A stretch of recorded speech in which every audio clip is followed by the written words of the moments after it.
Pirates of the Caribbean. Oh, sorry, Pirates of the Mesozoic. And I'm not starting over. Fuck it. All right, hey, with Craig Smith from Oklahoma, Donald Von Griffin, Karen Torres, Leslie Denberger, Lloyd Montgomery, and me, GM Brandon Blackmore. Last week, you guys finally met Edgelord and gave him a sound thrashing. And I think you made quite an impression. There is, at this moment, an 8-foot deep, 16-foot wide crater in Main Street, which and lots and lots of porches nearby that have like 2 inches of dirt on them. So a lot of sweeping going on. Quite literally made an impression. Made an impression. I thought it was funny. Lloyd, thank you. All right, so there's that.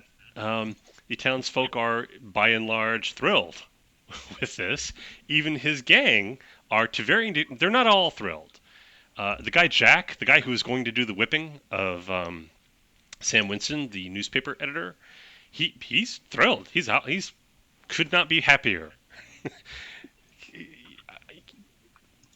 I don't know. Anybody who's Francisco could probably recognize what is going on with Jack. Jack made decisions that all seemed like a good idea at the time, and by the time he realized he'd made a terrible mistake, he didn't see a way out of it. So he just kind of like kept going because it was like survival. But yeah, so Jack's thrilled. The other thugs mostly have a yeah, that's fair. you got us, that kind of attitude about now it. Now they got to work with everybody else. And a couple of them, because he had a gang of like a dozen guys, a couple of them are not happy about it, but they're smart enough to keep their mouth shut. So they just pick the sand out of their teeth and spit. And when Rose asks for their guns, they take it off and hand it to her. That's really, yeah. Mm-hmm. But you can tell a couple of these guys might be trouble for the town down the road. But at the moment, they are minding their P's and Q's. So let's see. What else would happen? I want to fast forward and say a couple of weeks go by. But there are a couple of things I want to do before that. I was going to say I've actually got a plan for later that day or the next day. What were you going to do? Check out the steam engine. Oh. See if we can get some power going. Now that Edgelord's not there to try and take it over and use it for his nefarious purposes. Okay. Then we ought to get the steam engine running so that we can use it for our nefarious purposes. I like our nefarious. It needs a lot of rust cleaned off of it and a thorough lubrication. But mechanically, it all looks sound. There have been pieces removed from both the engine itself and several of the cars behind it. But they're, for the most part, like sheets of metal that have been like unbolted and taken off and used for something. Like reinforcing the hinges for the big ass gates at each end of the town, that kind of thing. So that metal moves on metal instead of wood on wood, because it's like a little bit more slippery. They can just oil it up. They do have a source of fat, which they use for a couple of different things, including cooking. It comes from big lizards that they kill because lizards have fat. Mm-hmm. It tastes like chicken. Let's see what else. Fantastic! I will be so proud of it. Oh, I showed you the Chinese cowboys last week. I've got another fun picture I want to show you. They have, in 10 years, they've domesticated is a strong word, so I'm not going to say domesticated, but they've managed to make agricultural and functional use of some of the dinosaurs with mixed success. For example, there's a guy named Teddy who is the only person who's managed this. I want one. Fantastic. Yeah, no one else has been able to do this. Um, but these things, a little group of these things, like a half dozen of them, devoured most of the horses in town, including Teddy's. So he had made up his mind he was going to capture one young and break it and ride it. And it took like 6 years, but he did. Okay. Eliminate So every day you see Eddie riding his dinosaur through town. I can see the Unfortunately, it move is maybe not. sometime in the future. Local cowboy eaten by his pet velociraptor. Actually, Yeah. Velociraptor. Fun fact: Velociraptors are actually about half this size. This is a raptor. I think this is a Okay. Utah raptor, actually. But Okay. Yeah, anyway, like Utah Raptor, Eoraptor, I think are the biggest ones. yeah, I think this is a Utah raptor. Doesn't matter. It's a raptor. It's just a show. Relax. It is. Um, so yeah, it's not tame at all. So he can't just like take it to the bar and tie it to the post outside because it will eat anyone that goes near it if he does that. So, but he does get it out of its barn and ride it through town deliberately, at least once a day, and say hi to people and tip his hat, and then takes it back and puts it in the barn and feeds it and stuff. So, Teddy. Boy, you know, yeah. Other less hungry, less carnivorous dinosaurs have been actually tamed to a certain extent, like Bob, the one that pulls Sam's wagon. They're not terribly smart, Or like but like oxen than horses, I would say. yeah, like he did warn you when he was feeding Bob, just don't put your hand near his mouth because he won't eat you on purpose, but he very well might bite off your hand by accident because, and at that point he's just gonna eat it.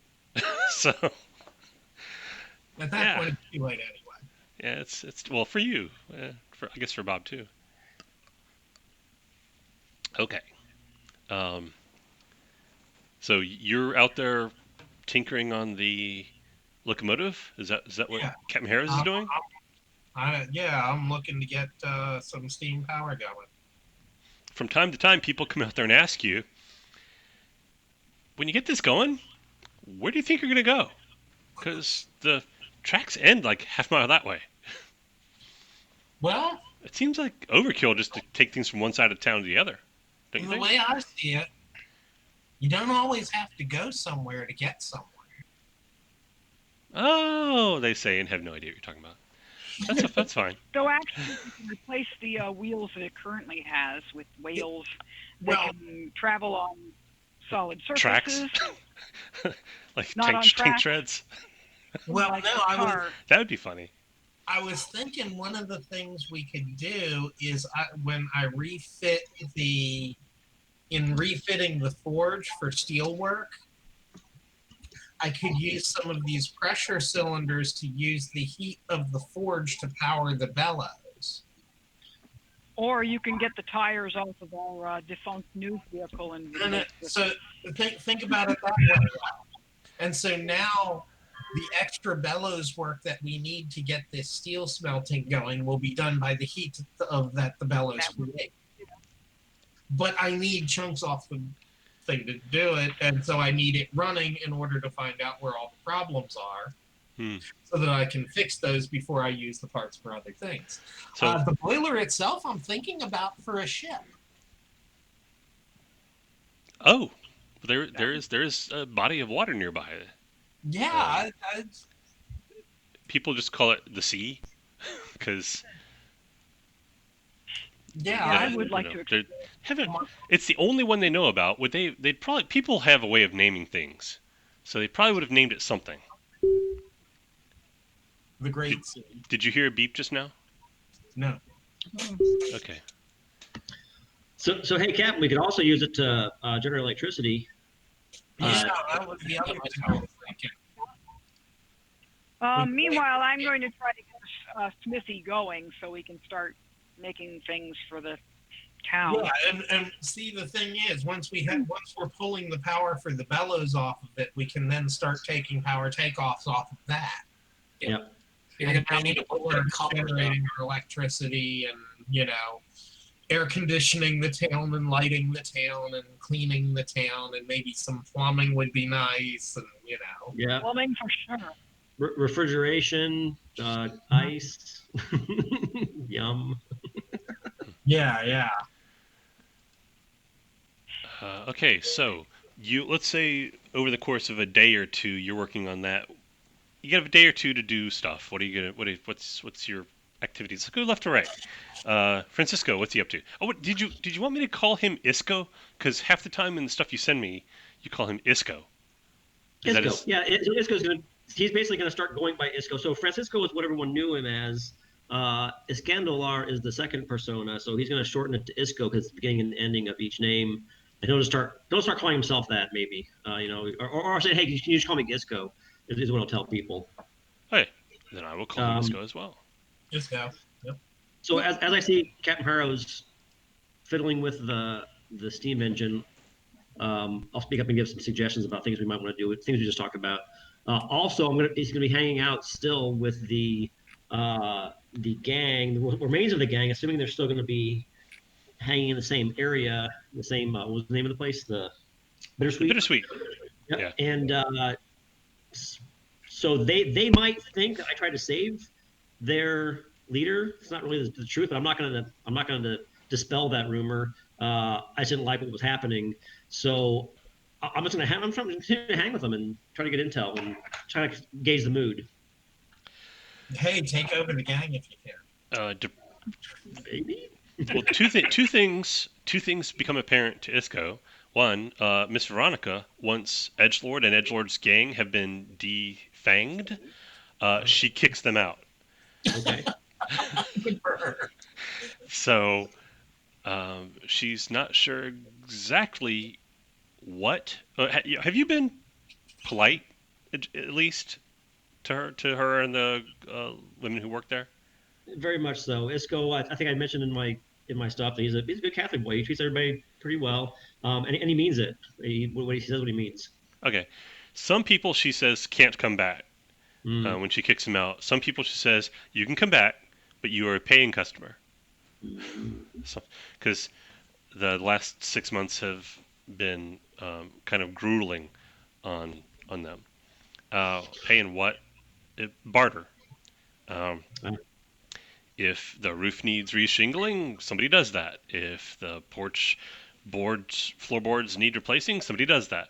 So it's essentially a tea house and brothel that operates on the barter system, which is weird, but that's what you're dealing with. What else? But anyway, you can come back, but you're a paying customer.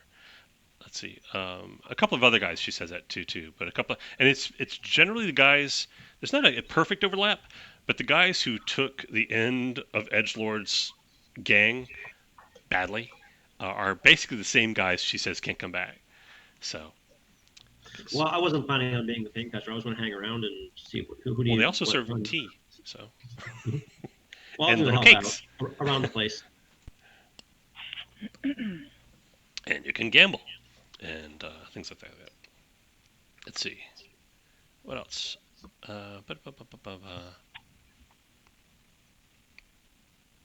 But yeah, my eventual plan for the train is a sail and steam vessel to the water. Step 1, build a boat. No, step 1, get your power source. Okay. Step 2, build the boat to put the power source in. Otherwise, how big a boat do you need? Oh, fair enough. All right. So, Kieran. Yes. What is Anna up to? She's got a couple of days to accomplish things. Things that would be tedious to roleplay, but that we can easily fast forward through. Yes. Tedious things would be how resourcing fat for soap making and looking at wood in terms of making a bow. Cool. Yeah. The trees down by the coast are too spongy. They don't make good anything actually. They do kind of beat them and use the fibers to make rope out of, but other than that, they're not really good for much. However, inland, and if you're making the rounds and talking to like the tradesmen of the city of the town, Which I tradeswomen would. to tradespeople, people who actually do useful things, Yes. you find out they've figured out resources of all different kinds of stuff that are anywhere from half hour away to 2 days away. You've got prospectors. Emmett, for example. Yeah. There's not many of them. There used to be more. From time to time, they don't come back. So it is Yeah. a dangerous job. But it's also the only job Emmett's got, for example. When he comes back into town and he's in town, he's basically on vacation. He eats, he drinks, he doesn't have to sweep, he doesn't have to take guard duty, nothing. Unless he wants to. So Emmett basically comes back to town and gets drunk and plays cards until people say, "Yeah, you know, Emmett, it's this is enough. I think you've had enough to drink. Maybe it's time to go out and do some work for a while." And he'll bitch about it, and then the next day he'll head out and do something. So that's kind of how that works. But you got fat from dinosaurs. Those aren't the ones that they keep around, because ones they keep around they use for labor, so they don't generally eat those. The ones they eat and get fat out of, and they've tried making leather out of the dinosaur skins, but nobody here is like a tanner. They had tanners, they died like in the first month. So nobody actually knows how. They know in general what it looks like. Well, you stretch it on wood. I know you do that. I've seen him do that. And somebody else says, "Well, I think you use urine." And somebody else says, "No, you use lye." So they've experimented with like a dozen different things, and they haven't figured it out. What were you saying, Lloyd? I said you use urine and dung and lye and occasionally brains. It's a disgusting job. So, yeah, no one has stuck with the leather project long enough to actually figure out how to make new leather, which is why everybody's outfits are looking like really kind of shabby and thread worn, because no one's got any new clothes. The only new clothes they get are from boxes they find in people's houses who died 8 years ago. So that's kind of where their supplies for that kind of thing have been coming from, which is not Find sustainable. So, what else is We going need on? to find something like sheep. Oh, but they The do sheep go out are and like, generally speaking, and whoever you talk to about this will tell you they'll roll down different types of they don't call them dinosaurs, they call them lizards. The different lizards and which ones are good for what. Like there's ones that have like dinner plates running all down the back. Okay, they have the best meat, but they don't have a lot of fat on them. And then I'll name like another kind that has like elephant feet and long necks, and those are more dangerous than you would think because they can step on you and kill you. But those have tons of fat and are really good for this and that and the other, and they'll name stuff. So you make the rounds of the tradespeople in town and find out what they've found and where stuff is. So yeah, so you can get fat, you can get wood, that's good for making things. It's not nearby. It's like a day's walk away. Um, so like you guys on your way to the peach orchard, when you got to the peach orchard, you were starting to see trees that you could actually make stuff out of. And you and, if I remember correctly, you and John Erlang, I think, were pointing out things that trees you think you could make into something useful. Like you'd be passing by something and you'd like bang on a tree and like, yeah, there's a good solid sound to it. So that kind of thing. I think they even gathered a few things. I think they Yeah, did. you gather several places. Yeah, but it's good to get to talk to the tradespeople who've been here for a while and have had time to actually source things out. And if I can, and like everybody cook. Well, if nobody cooks and everybody goes to eat in the same place. No, lots of people cook. I I'll mean, start the town handing has out. 300 people. They don't have like a 300-person cafeteria. Yeah. There's a circle of people that Tandy feeds who are like single men generally, and a couple of single women, but they're basically people who don't have families. Yeah. And they come to Tandy's and eat, and the sheriff does that, and then Sam does that. So that's like a particular set of people that do that. But most people actually have families or have been like taken in by another family and they eat together. So there's like tons of people cook. They've got carpentry is pretty much covered. They got plenty of people who know how to hammer and saw. The saws are all kind of dull, but they have them. Let's see what else is going on. Actually, sharpening a saw is not that hard. No. The files, if they have files, they can sharpen things. So Yeah. the carpentry they got covered, cooking they've got covered. The trick is you go around and hand people glass jars that you find everywhere, and because everybody always has at least a little tiny bit of fat they can from just plain cooking that they're willing to give up. Like, oh, it's a little too much fat for what I want to do with.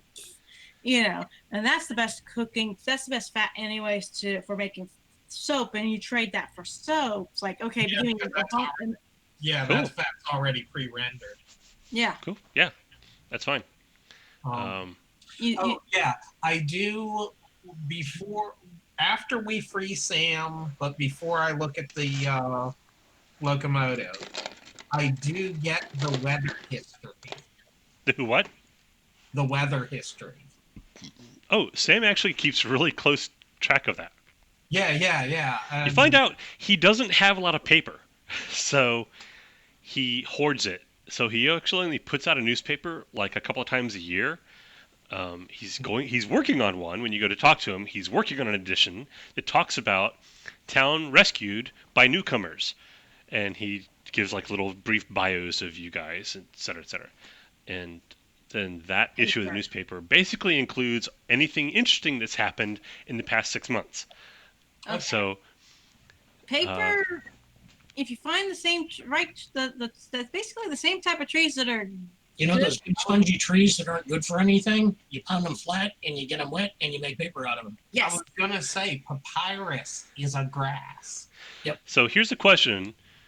Would it be reasonable that somebody... Is that like an easy thing to figure out how to do? Because making rope, they can figure out how to do. But I thought making paper might be a little bit more tricky. It thinks like Helen, we're going to need some heavy pieces of metal. But Whoever printed an article about the fact that if you that there's a really, really, really easy method that isn't as polluting and isn't as poisonous as the paper method now, that you can make paper out of kudzu. Really simple, really quick, and not as that'd be useful. Not for here, but in real life, that'd be no. But yeah, paper making's not all that difficult. Chocolate stuff. Well, for sake of argument, let's try this. For sake of argument. It's been low on the list of priorities. Yes, exactly. Nobody actually cares about it except Sam. Yeah. So, but as far as, go ahead. Never made it. Karen. I'm listening for Karen. Oh, sorry. People who don't make it and get it outsourced, especially back then, would not think about how to make it. Would not have the idea of how to make it. People but it's relatively easy. So I could see a town, especially if half of them are dead, not knowing how to make paper. It's like 2/3. 2/3 of towns did. Yeah. 7/10 actually, technically. It's not a difficult process. It just smells terrible and is very labor intensive unless you have really, really heavy pieces of equipment. Okay, low on the list of priorities. Yeah. So, Karen. Anyway, I just wanted to make sure that I had all the weather information. That's right. You were going to go talk to Sam. Yeah. The weather is difficult to predict, and by difficult, he means you can't predict it at all. It may pour down rain so heavily that there's a standing 2 inches of water in the road right outside, and then 10 minutes later it's not raining. Like it'll rain like for 5 minutes, that much, and then not rain again for a week. Or it may drizzle for a week. It's just completely random. It doesn't get much hotter or much colder than now. But so that's something. Have you got the 8 years of records of what happened on each day? Let me see if he is. By the way, Polynesian navigation is done by wind and temperature. Is that right? Okay. Yeah, and the stars. They've actually got 42 different directions in the Polynesian compass. including Middle. directions such as where the birds fly 45 degrees off of the wave. Okay. He has about 10 years worth of weather information. However, after the first year, it starts getting really sketchy. So it'll Okay. just say week of clear weather. whereas Then- whereas in the beginning, he's like taking, because he's got a thermometer on the wall. Right. His like inches of rain, temperature in the morning, temperature in the evening, all that stuff. And then after his watch stopped working, he stopped having the time of the sunrise and sunset. Before that, he had that. So that was like a couple of years he had that. And in the last 8 years, it's essentially if something unusual happens, he makes a note of it. Okay. Well, a year of that, and then 10 years of rough notes. That ought to be enough to Like 1 month, no rain. a general annual climate kind of thing. Okay. Good luck with that. Yeah. Let's see. Kieran. Yes. Okay, so it doesn't take all that long to make a bow. If you want to get fancy with it, make like a composite bow. Is it composite? Yeah, composite bow. The kind that has like a horn backing and stuff. That takes a little more time, but we're talking a matter of days or at most weeks. We're not talking like months. Yeah. But just a normal bow stave, which you just shave down until the tension's right and get a bowstring on it. You could probably do that in a day and a half, maybe. Probably start with that, and then as time permits, make the fancier stuff. Cool. And Catch a speeder. sorry, Nat. Did you at least kill it? No, I don't think I did. I'm not even sure if it was where I thought it was, because I saw the black dot. There's a screen in front of me is white, and I saw the black dot moving around, and it might have been here, it might have been there. I'm not positive. Anyway, we'll see. As far as bowstrings, there are people who make twine and rope in the town, and you don't have to make that yourself. You could probably find somebody who's has the appropriate thing. It needs to be really strong, I imagine. Yeah. But and springy. Yeah, you can figure that out. Anything else? Work really well for that. Lizard intestines. Yeah. Gut, sinew, tendon. Yeah. I was thinking that. You I'm gonna end up having to go hunting as soon as I get the first bow together. Yeah, lizard tendons is not something they hang on to. So they actually throw their trash into the water. So Because something in the water will eat it. yeah, don't hang around if you have a lot of like foodstuffs and meat byproducts and stuff like that, and you toss that into the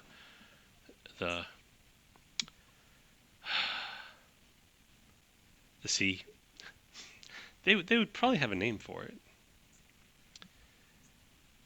Let's see.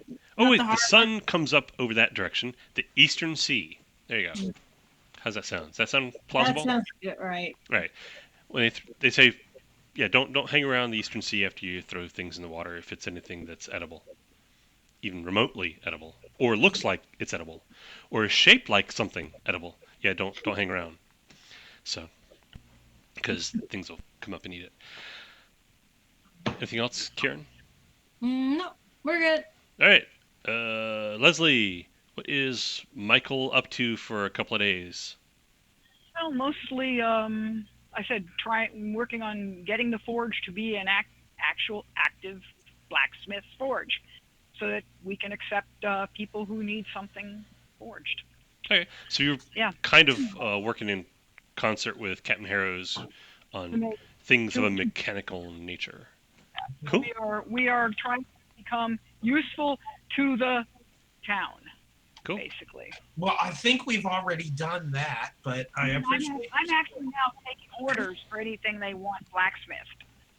So, by the way, Captain Harrows gets a drawing, because I am a Civil War reenactor, of the intricacies of a steamboat. Yeah. since you are using a steam engine. Yep. I'm probably going to make some slight modifications to the hull to see I'm if sure I you can will. get But I sit there and say, here, from a Civil War reenactor, this is where you can get started. Yeah, well, see, the trick is I'm going for a bilobe hull, a bilobe keel, because I want her to be able to lift the bow out of the water under steam, so that she planes. Well, you can start with this. But under sail, you want her to lift the tail. Yeah. As the Well, as I'll give you the drawing. Here's the drawing. Here's how a steamboat works. You can modify it whatever way you want.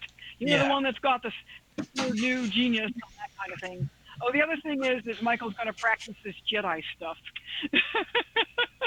See what else he can do. Okay. By practice, you mean like your mental powers? I can't hear you.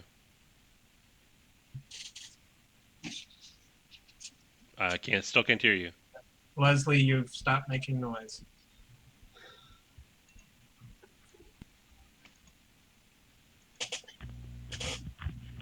That work?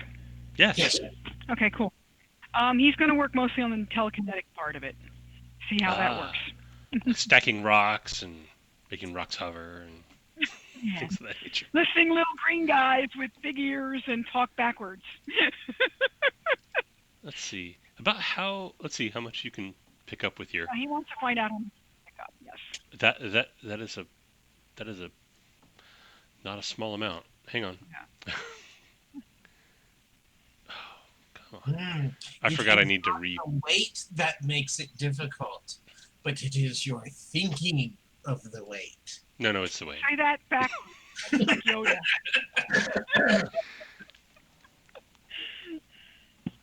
All right. Yeah, he does it occasionally when he's practicing, saying, the only thing I don't have is the little green Muppet guy who talks backwards.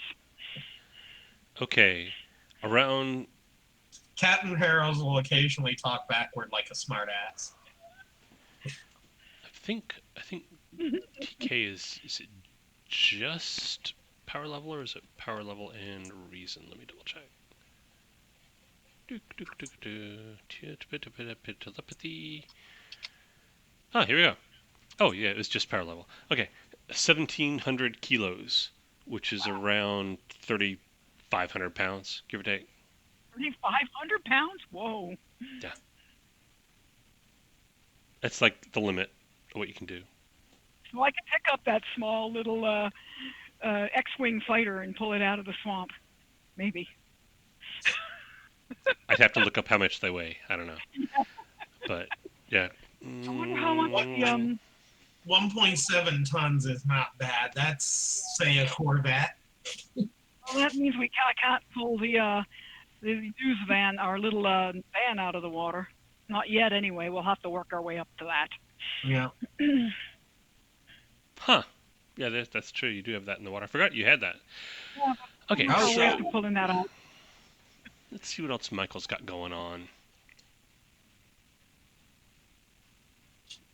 Only reason I hadn't been thinking about that as the thing is fueling the diesel.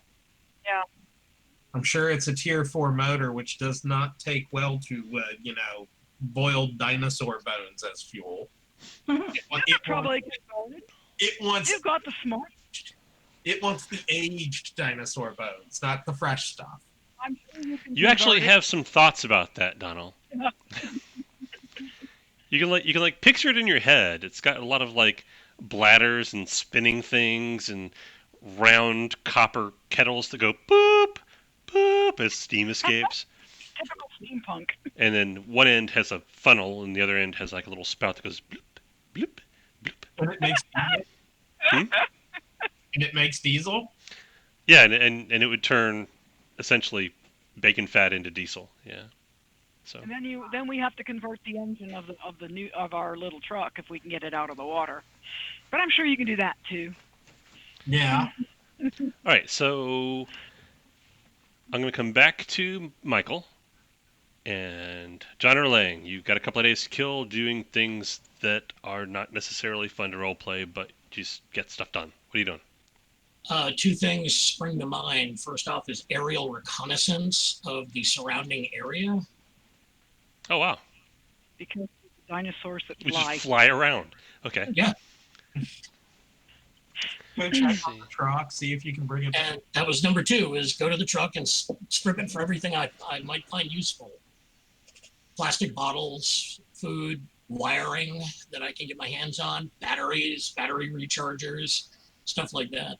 Camping Okay. equipment, probably got a fair amount of that. Tons of camping equipment. Yeah. So sure, all kinds of fun stuff. You can easily spend 2 days doing that, I would think. Okay.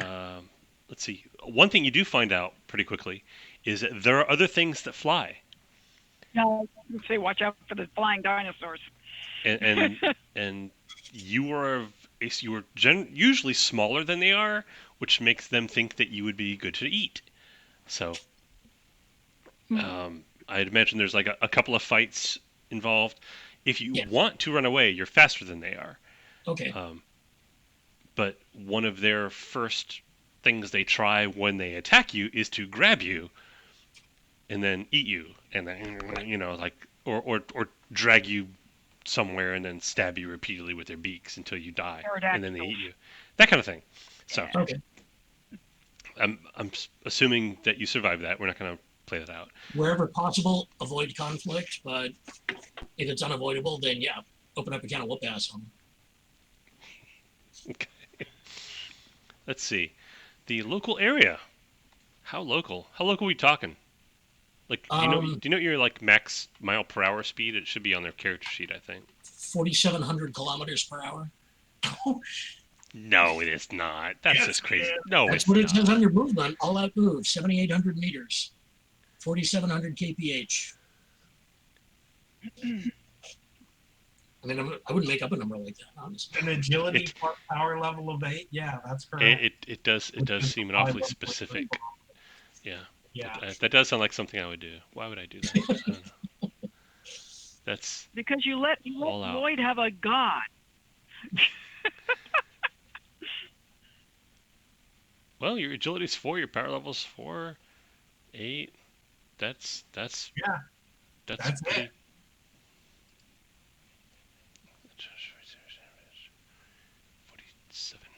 Wow. I'm doing 1,400 kilometers an hour if I build a rocket pack. Yeah. All right. Seemed like it's a good idea at the time. All right. So yeah, you can easily outrun anything that doesn't surprise you. Okay. Once in a while, something does surprise you because, I mean, in fairness, that's what they do all day. So they've got lots of practice. And something will like swoop down and like claws will grab at you, and then there's like a brief scuffle, and you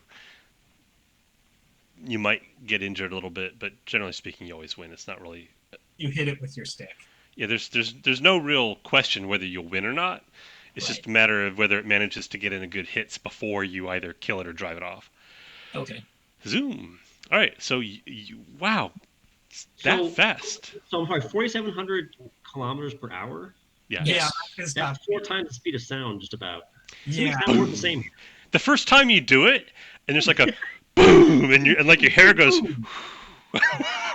I was gonna say, could you imagine what transonic does to the cloud he's riding on? Well, it's magic. So the cloud, gets wispy for a second and then reforms. It's not really a big deal. All right, you cannot breathe in outer space. So there's only so far up you can go, but you can fly pretty far. I'll be as well show you something. The cloud just becomes a series of shock V's coming out. Exactly, like the vapor trail that a fighter jet leaves behind. Yeah. I was thinking more like the shock diamonds coming out of an afterburner. Yeah, that'll work too. Yeah. All right, we're gonna assume, for sake of argument, that you don't want to get lost, so you're not gonna go further than you can see, for lack of a better way of putting it. So let's give you a picture of the local environment. I think that's harmless. Okay, I am going to go out far enough to get to the truck anyway. That's not an issue. All right, Okay. Here we go. We're going to share a screen. This is generally what you're looking at. Oh my. Hmm. I don't even want to know what the maelstrom is. It is Okay. an enormous hurricane that doesn't move. It just Oh, I bet spins. you that's what brings everybody here. Possibly. It's far enough away that it's actually over the horizon. Sometimes you see way out at sea, you can see storm clouds way out at sea. But the actual maelstrom is actually over the horizon. That's how far away That it thing is. that's labeled Silver City, does that look like another town like Tranquility? I will run it down for Lloyd, and he can describe it to you guys later, but I'll give you Okay. pictures. Let's see. Do you have like a general image here? Yeah. Okay. I can come back to it if you need me to. But for now, uh, Chico Maztac, which was all the way to the Oh, your Aztecs. I that way. assume that was the Aztec. I'll finally Yeah. get a chance to use my favorite tick line, which is, man, that's a whole lot of Aztecs. I have a picture. If I can find it. Where'd I put it? Greenhenge? No, that's not it. Oh, others. Oh, I found this first, so I'll show you this. The other side of the sea, there is another town. It looks like this.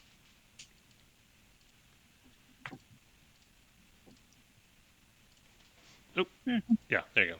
Wow. Ooh, That look like a Stargate in there. kind of does. It kind of does. Hell, it to does Lloyd, look like a Stargate. to John Erlang, it kind of looks like that big Stargate ring, although it's enormous. It's literally is an arch over the bay. Like the Colossus of Rhodes of Stargate rings. Something like that, yeah. Uh, it looks more like a 1600s, 1700s type town. Okay. And there's people in it. There's probably like a couple thousand people at least. That's where the pirates come from. There are ships. What kind of ships? There are Viking longships, and there are Chinese junks, and there are caravels and things that look like pirate ships. Do they fly the skull and crossbones? A couple of, or varieties, or variations of it. And there's also some flags that are just picturesque, like a picture of a red dog on a white background, things like that. Yeah, those are the people you really have to watch out for. Okay, interesting. Let's I'm see. not going to get close enough for them to like have a Shoot conversation. you with cannons? Or shoot me with cannons. Yeah, that would be Because- bad. Because if you get close enough that someone actually notices you up there, you'll hear a. No, it's from the distance you're at. It's just like a soft. It's almost like a poof sound, like a very distant.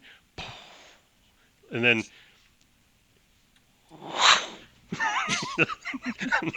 a metal ball goes by. I'm tempted to like go get the cannonball and like bring it back to them. Here you go, you dropped it. Oh no, bring it back to us. We need the metal. Let's see. Oh, all the way to the. Oh, she's like, oh, we need the metal. Like, it's just cast iron. It is just cast iron. Well, it's cast iron with explosives in the middle. But Yeah. did I Ooh, have? they can make explosive cannonballs. They're high tech then. I don't think I put a north, south, east, west on this. No, I didn't. I didn't see a compass rose. No. Well, they're calling the water to the eastern sea because that's where the sun rises. So let's say the wall, which is. Let me show you this again, because otherwise Okay. stuff I've described won't make any sense. So The wall would be in the north. Yeah. yeah. Oh dear, I hope there's not the Winter King and his zombie apocalypse on the other side of that wall. Nah, that's just silly. If there are, we'll just shoot them. Well, apparently you can just stab them. That's what I heard. I heard you just stab them. I'll just build a giant stabbing machine. A giant wheel. Half Stab a stab kilometer 'em. long. That is something made of what they call dragonstone. There we go. A wheel 50 feet tall, half a kilometer long, made of swords that you just roll toward the enemy. Wait, they have to be something called dragonstone. Okay, so the wall is north. Okay? And you guys are at Tranquility. Wangguo is like a day's walk away. Okay, and the peaches were where? They were like up by those little light green areas. Oh, not blue. Well, the peaches are not as far away as Wangguo. So about Okay. half that, like say where the A is, like the Okay. bottom right pointy bit of the A, like there, that's where the peach orchard would be. Like Okay. straight inland for half a day. Okay.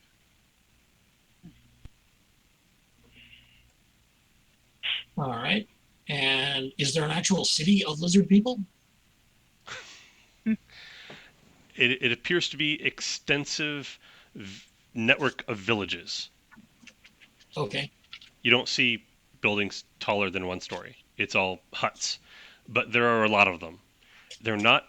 It's not one big area of huts. There'll be a cluster of a dozen huts, and then half-mile away there'll be another cluster of a dozen huts.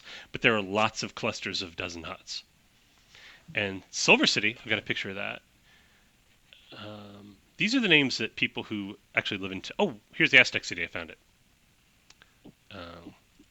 You don't.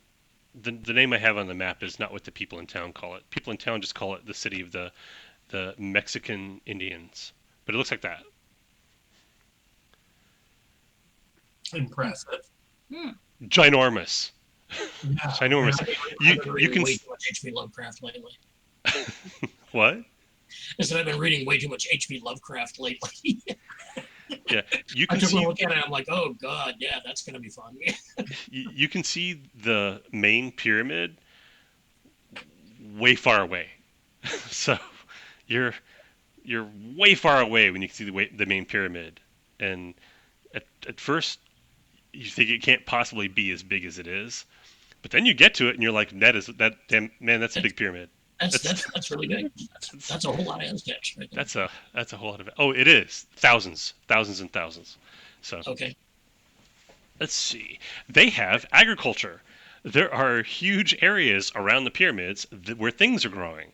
They have orchards of lemon trees, more or less, for example, and fields of something, some kind of grass type grain food.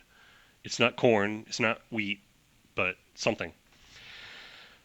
And there's tons and tons of people. Let's see what else we got. Oh, Silver City. I was going to show you that Yes. because this is what the prospector who found it and made it back called it, and it is suitable. It looks like this.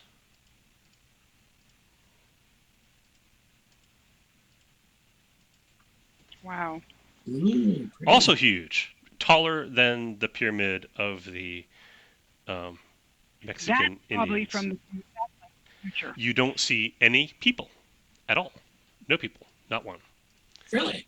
Really. You do see things like this, though. Hang on, let me find it. Where is it? Where is that? It? Is that it? No, that's not it. Is that it? No, that's not it. Is this it? No, that's not it. Oh, come on, I know I have it here.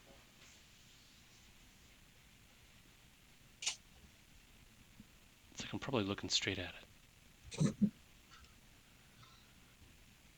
Oh, here we go. Ah! You do see a lot of things like this. Ooh, robots. Yes. But no people. Okay.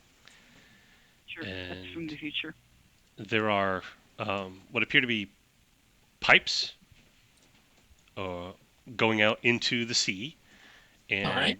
there are radiating out from it what look more or less like silver roads going out that are currently being built. Like there are machines building roads going out from it. Okay. Interesting. Again, I don't want to get too close because I don't want to get bogged down with like diplomacy and introductions and things like that. At the moment, I'm just doing a reconnaissance. So the only place I did want to stop in was the Chinese city. What is it, Guangzhou? Wangguo, Gesundheit. Thank you. I at least wanted to get close to that because they've apparently had some contact with the place we're staying. Oddly enough, I don't think I have a picture of that. There is a wall around it, and unlike the wall around Tranquility, it looks like the wall came with the town. Okay. It's 3 or 4 times the size of Tranquility. It's much bigger. Okay. And although it's from earlier, the actual construction is all much more refined. So this was not a frontier town. This was a thriving. Well, you'll eventually learn, so I'll go ahead and tell you. It was a thriving 10th century Chinese town Okay. with a wall around it. The wall really only extends like there's like big central gates, and the wall extends out, and then it gets very very low until it's barely much of a wall. It's like maybe 3 feet tall, Mhm. and then at the corners it has towers, and the wall goes up to them, and then comes back down, and then it's like small. So it's more ceremonial than Defensive. practical.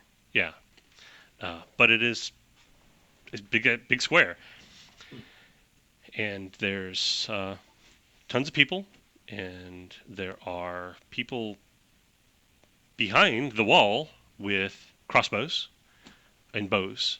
Did they have crossbows in 10th century? Oh yeah, in China. Yeah, that's what I Yes. thought. Okay. Mostly they have spears, but you do see a couple of people, or one person in 5 who's got a crossbow or a bow. And there's a fair number of them manning the wall, like on guard, like one every 10, 15 feet or so. Yeah, I Okay. believe by the 10th century, the Chinese had repeating crossbows. We're just going to float They past were- that for right now. Yeah. So, ow. That was not what I anyone intended. that you could do that. Oh, heard I feel that that. out here. Oof. Yeah, I meant to do that. So, Okay. anyway, the gate is closed. Do you stop and say hi, or what? Yes, I'll land and see if anybody notices me. People come running and pointing their spears in your. They don't approach you. They more like they mass in front of you Right. with their spears pointed in your direction, and you see messengers being sent off, and new people coming, and messengers being sent off, and eventually, if you wait, do you wait? Are you outside the gate? Yes, outside the Okay. gate. Well, again, the walls on either side of the gate are more ceremonial than practical. Right. So they're actually massing behind the walls on either side of the gate. Excuse me. I'm just thinking about the Monkey King just sitting there leaning against his staff, picking his teeth while all this goes on. Yep. I have to realize if I were to actually step over the wall and walk into the city without being invited, it would be rude. Stand out here and wait. This guy, with a retinue of about a dozen people behind him, comes out, and you can sense that he's on his way, even though you can't directly see him because he's on the other side of the gate. Right. But you can sense that somebody's coming. And then the gate opens, and this guy comes out along with like a dozen other guys, and behind him come out like 40 people with spears and crossbows and bows. Okay. And he walks up to you, and you look Asian, right? You don't look like they're Erling Shen, yeah. yeah. You don't look quite like they do because they're weathered and you're pretty. Yeah. But clearly you might be civilized. So he says to you in 10th century Chinese, it's like, welcome. No, that's not exactly what he says. Greetings. I greet you. And he introduces himself. He is General Hu of the town of Wangguo, of the prefect of something or other, of the kingdom of something or other. Okay. Under his august majesty, Zhu something something. Okay. I'll introduce myself as I won't call myself Erlang Shen because, well, for all I know, they may worship Erlang Shen, so I don't want to confuse them any further. Tell them my name is John Erlang, and that we're recent arrivals and we're currently staying in the city of Tranquility. You have linguist, right? Don't you? No, I do not have linguist. I do speak Chinese. All right. your accent is almost impenetrable, as is his. Right. But you can make out what he's saying, and he's like focusing on what you're saying, like he's deciphering it as you're saying it. But he clearly understands what you're saying. It's just you're hard to understand. Right. And he says, "Okay, I understand. What do you want?" I just came to offer greetings and introduce myself. I understand that you have a peaceful relationship with the city of Tranquility, and I felt that it would be rude not to at least make introductions as I was passing by. He turns to one of the people next to him and he says some stuff low whispering in Chinese, and you hear him say like "Tang Kue" and something something something something. It's like the man who rules Tang Kue does not wish to have peaceful relations with us. He doesn't rule Tranquility anymore. If you're talking about Edgelord. Edgelord. Yeah. That is interesting news. May we know how this transpired? You know Sam Worthington? The trader? So somebody nods to him and he says, We know of him. Edgelord started an altercation with that man, and we stepped into Sam Worthington's defense.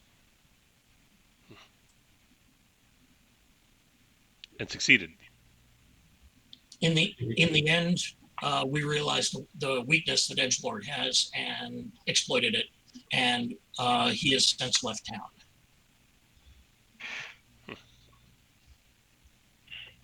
Do you wish him returned if he should come here? I don't think he will come here. I doubt it.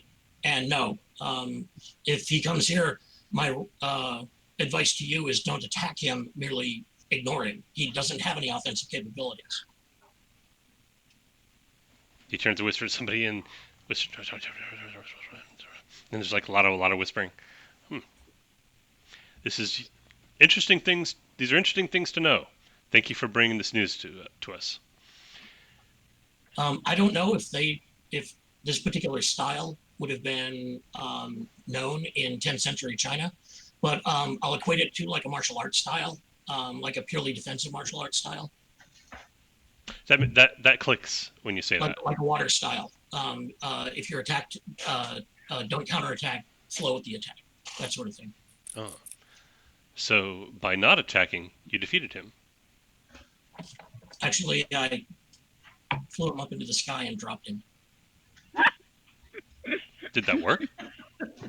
It didn't injure him, but it stunned him long enough for him to realize that he had that there was nothing else he could do.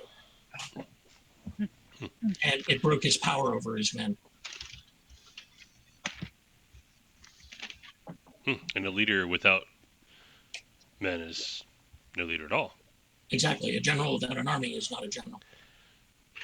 My people tell me you flew here through the sky. Yes.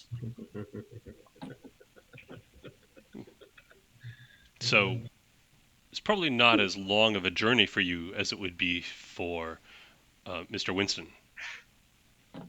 Considerably shorter, I would say, yes. But we'd like to continue peaceful relations with you.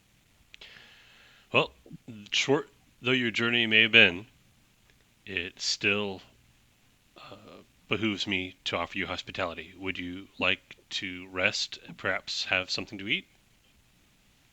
I'm not going to be rude, but I don't really need to, but I would certainly enjoy a conversation. If nothing else, it'll help us improve our communications. My Chinese is very different from yours. Yes. And essentially, I'll just offer to hang around and chat with them for a while. Cool. Basically have tea. Yeah, exactly. Sit down for tea. Basically. Yeah. General Hu is essentially the guy who runs Wangguo. He's actually the governor appointed by the regional principality person who was appointed by the emperor. Not the emperor of China, but the emperor of the kingdom of Zhou. So, and who else will you meet who's fun? Oh, while you're there, you meet this guy. This guy's fun. Where is he? Oh, Moshushi, who is the well, he calls him the chief magician, Ah, but he's actually the only magician. So he is thrilled to meet you. He speaks to you in English, oh, really? heavily Wow. heavily accented English, but it's English nonetheless. And he says that Sam Winston was teaching him your backwards language. Okay, well, I speak both. So. Yeah. Well, if you're from Tranquility, then he assumed you would also speak the backwards language of the barbarians. Yes. It's a And given fun all that- language because everything is in the wrong order. Precisely. Yes. So anyway, General Hu seems mildly annoyed at Moshushi being around, but it's not anger or resentment or anything like that. It's just sort of like he's a dog who doesn't who gets up on the guests and that sort of Right. thing. It's that kind of annoyance. Anyway, you have tea, you have food, you have biscuits or whatever they serve you. Okay. Pickled eel, whatever. Right. And But yes, remain cordial and Yeah. Eventually, yeah, give them a warning that we know that Edgelord is somewhere out in the wilderness. But as far as I could tell, with his power, what he can do, there's probably nothing out there that can actually kill him. So he's kind of running amok as it is right now. But they should keep an eye out for him. they will do that. Thank you for the warning. Wongo actually backs up against increasingly higher hills Mhm. and steep hills. And in fact, the mountains probably go higher than you can fly. So they have sources of fresh water. There's like streams coming down from the mountain, that sort of thing. So they have a pretty defensible position militarily, and they've got lots and lots of people with spears and crossbows and bows. So they're not really worried about most things attacking them. And you guys are between them and the Chickamaustock, so that all works for them in their favor. Okay. Yeah. They are feeling in a really good position right now. Then after chatting with these guys for a while, take my leave. Find the truck if I can. The general will actually walk with you out to the gate Oh, okay. and say that you are welcome to return. And Thank if you wish to return to the trading arrangement, or perhaps make a new arrangement, we would be open to that. Okay, That was beneficial to both of our peoples. I'll let the people of Tranquility know. I am sure that they will be more than happy to start trading with you again. Are you? He's not sure how to ask it without giving offense. You carry yourself like someone of noble bearing. Actually, this would be while you're having tea. Mhm. He's like, do you wish to reside in Tranquility, or might you perhaps be interested in relocating to somewhere more suitable to one of your bearing? As it is right now, I'm with friends, and I'm not sure. We've just recently arrived, so we're really not sure where we're going to settle eventually. What we're trying to do now is just make sure that we're practicing cordial relations with all the civilized people of this area, and make friends, and keep on everybody's good side. And after that, once we've settled and established ourselves, we may very well look around and see if other places are amenable to us staying there. Very good, very well. That is reasonable.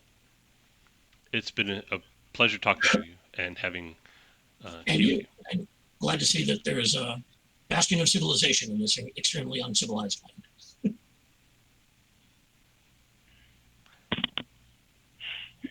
That doesn't go over quite as well. The question I've got Do you summon the cloud and fly away in front of him? Oh, the thing about the bastion of civilization in an uncivilized land, he takes like offense at that. You can like tell it flickers across his face very very briefly that he took offense when you said that. He showed the offense because it was such a surprise. Oh, okay. You surprised him from his point of view. You surprised him with an insult, which is why his mane like cracked for just a moment. Why would calling somebody civilized be an insult? That's a good question. Yeah. Well, indication that I meant no insult, that I was just very glad to see this place and see that everybody there were reasonable and intelligent individuals. You think that the kingdom of Zhou is not civilized? No, I meant I'll gesture out at like the forests and the wildlands where dinosaurs are roaming through it. Oh, you mean the monsters who arrived? Yes. Okay, I understand what you mean now. Oh, okay. He thinks that everything else got transplanted to their lands. Yes, that's exactly what he thinks. Okay. He thinks his town hasn't moved. Everything came here. Everything came to them. Okay. Well, like, no, I'll indicate that that out there. No, is what I'm talking the about. invaders. Yes, the monsters. Clearly so. No, we are in agreement. Yes. This is an island of civilization amidst a sea of invading monsters. Yes.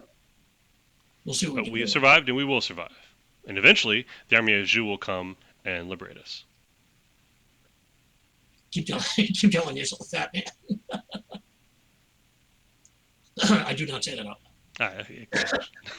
But yeah, I will take my leave. So you fly away, fly away. Yep. And summon a cloud. How about it? Fly off. And find the truck. The truck is in 3 feet, 5 feet of water. Inside the truck is flooded about 2 to 3 feet deep. Okay. And you just start digging through it, ferrying stuff, and taking it back to town. Yes. And once I get back to town, I will gather everybody together if I can find them all, and let them know what's out there. Start drawing a map. Well, hang on. And first, I want to do something with Michael. Okay, so Michael, Okay. your work. I wanted to make sure we got through everybody's hobbies and tasks and things. Hang on, I gotta crackle this up. I mean, if I've got any spare time, I'll build myself a backpack out of tiny little robots. But that's more a long-term project, I think. Well, actually, one of the things I'll get to Michael in just a second. So let's rewind a little bit. Let's go back down the row, and I'll end with Michael. So let's start with Craig. Iskar, has anything come up in your brain since we were doing everything with? Oh, Isco, sorry. Anything come up that you want to wrap up before I go to the Michael thing? Nope. Basically, just working with Captain Harrows a bit on the locomotive and the plan, and actually helping out around the bittersweet. Cool. Oh, one of the things that you will become aware of is that most of the guys who were in Edgelord's gang used to be guards, people who were tasked with defending the town from dinosaurs. Some of them were gunslingers, some of them were just cowboys originally, back in the real world. Right. But once they got here, they were the people who knew how to use guns and didn't mind danger, so they wound up being the front line against invading monsters. And Edgelord convinced them that meant they should be in charge. Rather than serving the town, they should be ruling the town. And he found fertile ground for that idea. About half of the guys in Edgelord's gang would be perfectly happy going back to being guards, but they can't. The sheriff took away their guns, and so they can't do that. A couple of them would probably be perfectly happy being bandits, but kind of hard to be a bandit when there's only one town. So so they're kind of bitter about the whole thing. Because when Edgelord showed up, it was like, yes, this is how things should be. And then, now it's all gone to hell. I'll see if I can figure out who might be trustworthy and go approach Rose and see what she thinks about reestablishing the militia or whatever. And I suggest maybe she actually deputizes them and basically makes them swear by an oath or something that might help in the future to remind them of their responsibilities. Maybe. The ones you tell her you think might be trustworthy, Yeah. she listens to what you say, and then she'll like agree with you with like one guy. It's like no, not him, not him. Okay. He talks a good game, but the moment your back is turned, he'll talk shit about you. Okay. So you can't trust him. Don't tell him anything you don't want other people not to know. Yeah. Okay. But the other ones, I think maybe put them on probation for a while, and then see how that goes. But yeah, we don't have enough people we can afford to hold grudges. So yeah. Now that you have a source of bullets again. There is that. Okay. Donald, speaking of robots, Yeah. you don't quite have the raw materials and or tools to build anything bigger. But you've seen those little dancing robots about yay tall that can also serve as motion sensors and that sort of thing? Okay. You find enough bits and pieces of mechanical objects with motors and enough integrated circuit boards and enough wiring and enough other stuff that you can build a couple of yay tall robots essentially that are wouldn't call them artificially intelligent, maybe as smart as a dumb dog. Yeah. Like you could teach them specific tasks and tricks, and you can build them so that they can recognize a couple of dozen commands, that kind of thing. So almost a one reason. Almost a one reason. Yeah. Yeah. But I figured you can do that in a couple of days too, because Yeah, you paid points for it. So yeah, basically what I eventually want is like a backpack that is nothing but a little skeletal framework that a bunch of little robots hang on to. Yeah. Well, one thing you might. And then when I need robots, they pop off the backpack into my hand or fly off or go do whatever I ask. Well, you could possibly also bootstrap it a bit if you have those two build more robots. Yeah. While I'm working on the locomotive, I can have them building others. And then those can get together and build a bigger robot, and eventually you've got the King Kong of robots strading through the town. So, all right, Kieran. Yes. Have you thought of anything else since we made the rounds? I think I've got it covered. I might want to go try. If I'm having trouble getting what I need, I might actually go try hunting. Oh, you could totally do that. I mean, just for the fun of it, Yeah. Let me take a look at you. Gee, the huntress wants to go hunting. Gee, imagine that. Yeah, I know. Yeah, I would imagine that's not that Anna may find the idea of that as somewhat surprising. Yeah. When you're talking to people about which ones they can eat and which ones they can do, and they go out in like a team of like a dozen people to go take down one of these things, and the mental image you have is like American Indians or cavemen taking down a mastodon, that kind of thing. But when they're talking about it, you're like, damn, that sounds like fun. I want to go do that. and then you're like, what? That's weird. Exactly. All right. But then I eventually give into it's like, you know what? New experience. All right, what the heck? Yeah. You have super running, which means you are not as fast as John Erlang, but still darn fast. 470 kilometers per hour. Fast.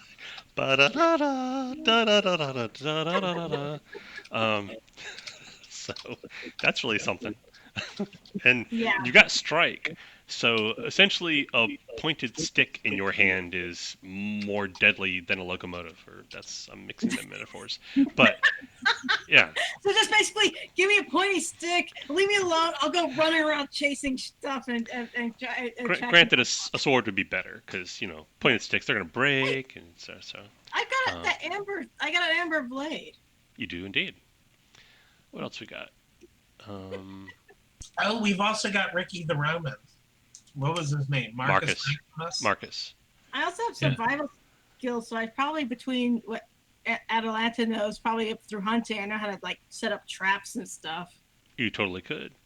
Yeah. So you can just like take off half a day and run 100 kilometers out of town, far away from everything, and just hang out and kill a few things, and then Lug it all back.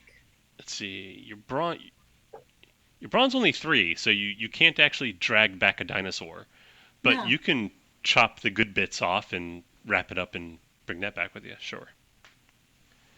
I mean, you can carry around essentially the weight of a heavy adult without it impairing your movement.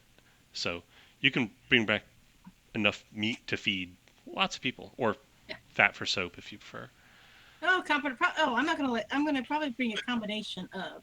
Yeah, and then tell John Erlang where it is so that he can make the ferry runs. Let's see. Oh, one other thing.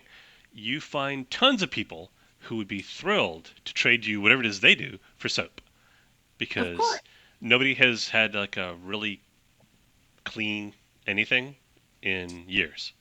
So, Yeah. I kind of figured. It's like, oh my god, I'm going to need soap. Everybody needs soap. everybody needs soap. So they will be thrilled to get that. Somebody who has heard about your friend who's apparently trying to.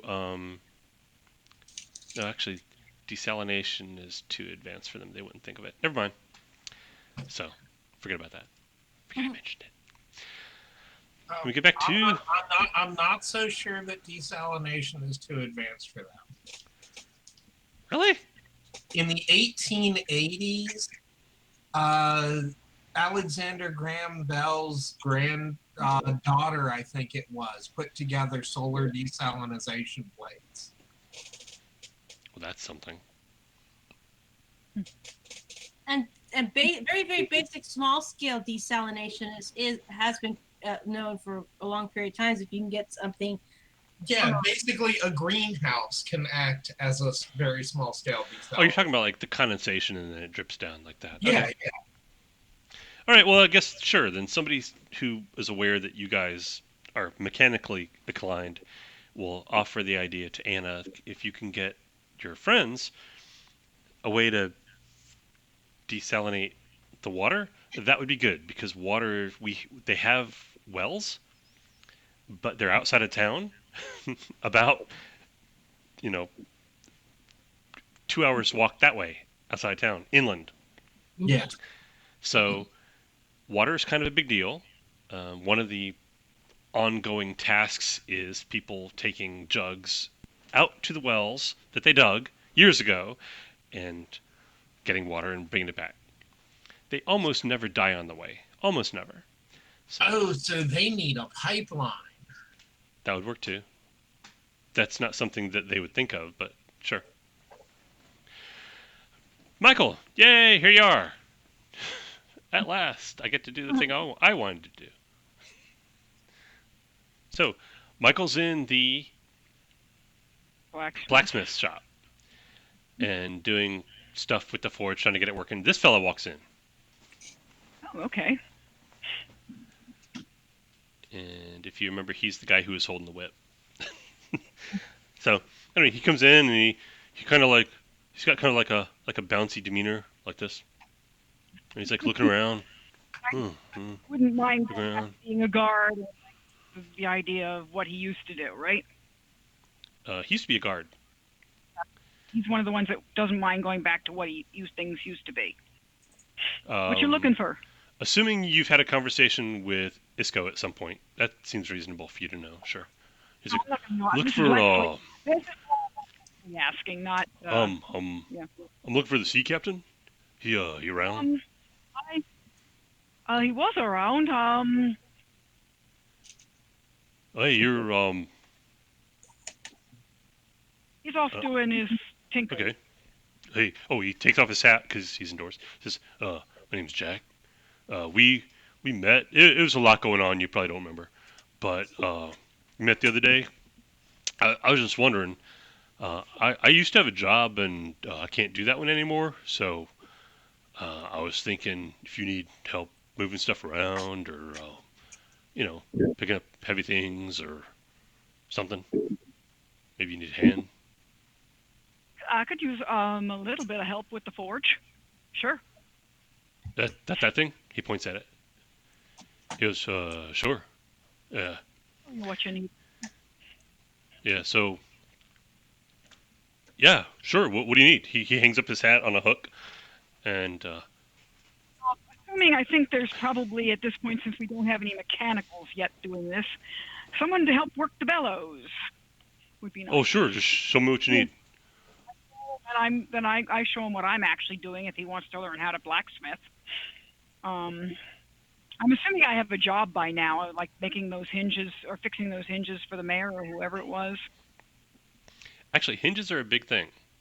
Yeah, I'm working on right now. So I found this. I show him what I'm doing while he's pumping the bellows. Tools and objects made by blacksmiths. Weapons, knives, swords, spearheads. Helmets, shields, chainmail shirts. Suits of plate armor. Right now we're working Pickaxes. on the hinges.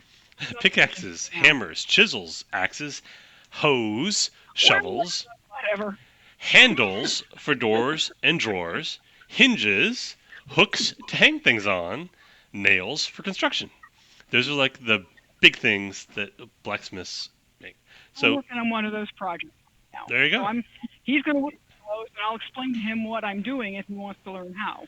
He appears very interested in learning to know what you know. Sure, yeah. He pays very close attention. He's not terribly bright, Figured that out. but he's motivated. So there you go. Okay. Might get him some points with the sheriff. I'm figuring if he wants his old job back. Do you chat with him about it? I don't, since I haven't had a chance to talk to Iskar yet, or Isco. Isco. I'm asking him what his old job was. Oh, well, I don't know. You might have. Remember the other day? There's that whole thing with Edgelord and all that. Yeah, well, I was kind of part of that crew. I don't know. It seemed like a good idea at the time, but I don't know. Sometimes things don't seem like a good idea after you've done them. It was one of those things. Before that, I was a guard. What? What'd you say? I said I've been there before. Bad ideas. Yeah. So you were a guard? Oh, before that, yeah. You know, people go out to get water. You keep an eye on them, keep the lizards away, or maybe sometimes go along with the prospector who's looking for whatever they look for, and you keep the lizards away. So mainly that, but I can't do that because the sheriff won't let me have my guns back for 6 months. So, and you can't just hang around and do nothing because word gets around, and then, I mean, you won't starve, but you know nobody's gonna be nice to you for 6 months. That's not good. So work here for a little while. You earn the sheriff's trust back, and maybe you can be a guard again. you know, I don't know if I want to do that, but Or a blacksmith. Yes. yeah, I mean, there's only a couple of you who know how to do this. So what happens if something eats you? So I think it'd be good for there to be more people who know how, right? That's what I figure. So yeah, if you could show me, that'd be great. I'd like that a lot. I'd do anything you want. You just tell me what you want me to do, and I'll go do it. I'm good at following directions. You're doing what's called apprenticing, so you get to do all the grunt work, Ooh. and then you learn the more important stuff. Yeah, I'll be your presidentist. Yeah. Not the brightest candle in the candelabra. Yeah. No, whatever you do, don't make him a journeyman. He will go on it.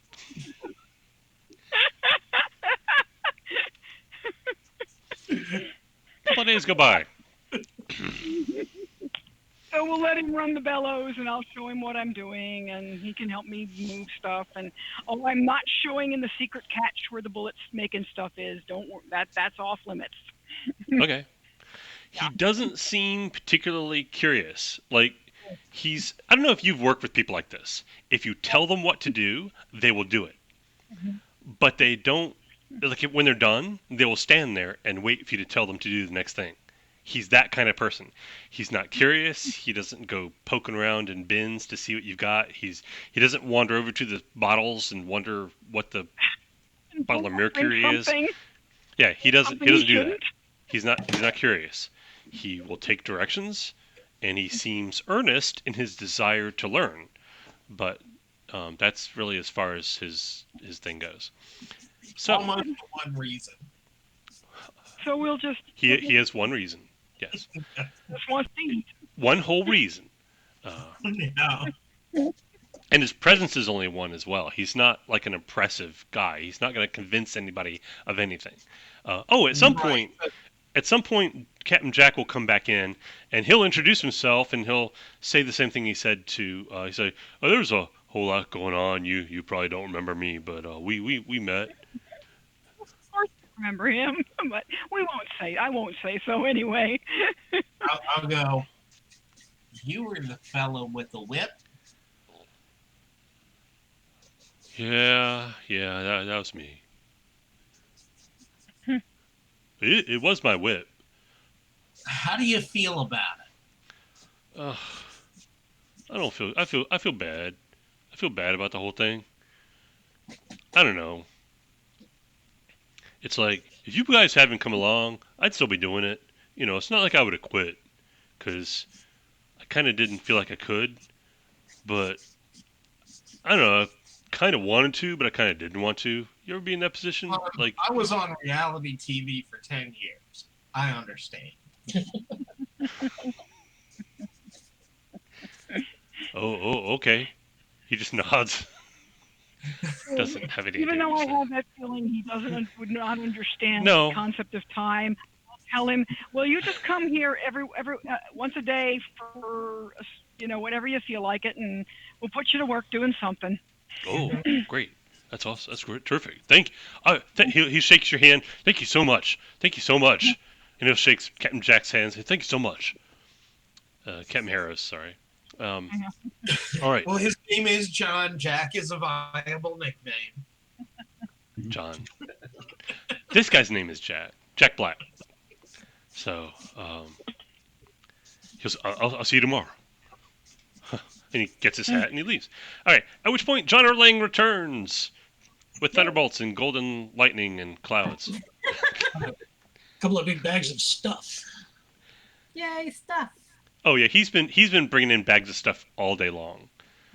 For the most part, other people have been gone. So, but at one point, while Michael's talking to Jack, back in the background, Michael sees John Erlang kind of walk or land at the door and drop off a big bag of stuff and walk back out and disappear again. And that happens like several times. And then, okay, so this is your last trip. So go. Okay, so have I missed anything exciting? Other than the fact that we now have employed in the blacksmithy one of Edgelord's former gang members, not really. Oh, is that Jack? I saw him last time I was in here. Yeah. It seems he wants to be useful again. Well, that's a good thing, I suppose. I've been experimenting with what I seem to be able to do, and I've discovered I can lift a hefty sum of weight, but not quite enough to lift the van. What, We'll like have to work on it. What, like Incredible Hulk style, or? No, powers. Oh. I demonstrate those tools without touching it. You demonstrate what? You're breaking up pretty badly. I demonstrate that I can lift something without touching it. How about the forge? I'm pretty sure you could lift the forge. Like, and like the entire forge lifts up. Or at least the big anvil.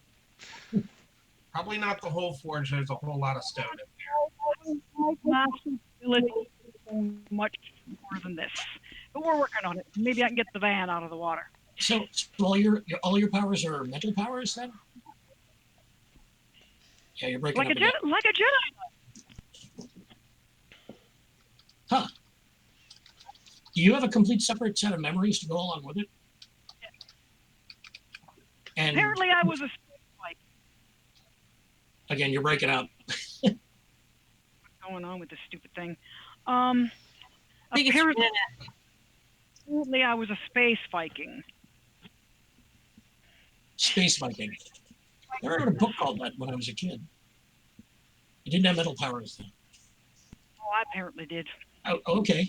Well, so we've got you with mental powers. We've got Dr. Ann with what would you call that? Physical prowess, I guess. I think so. The captain has apparently turned into a inventor.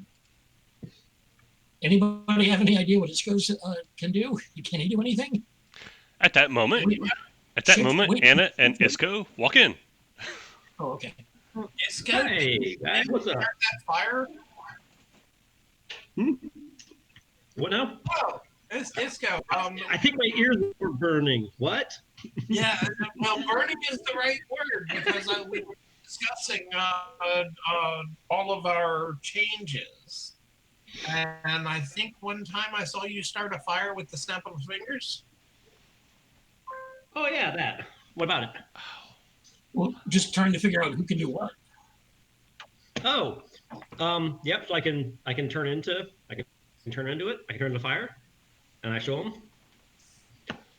Wow. And I don't think it's gonna hurt me. He's the Human It's not Torch. gonna hurt me.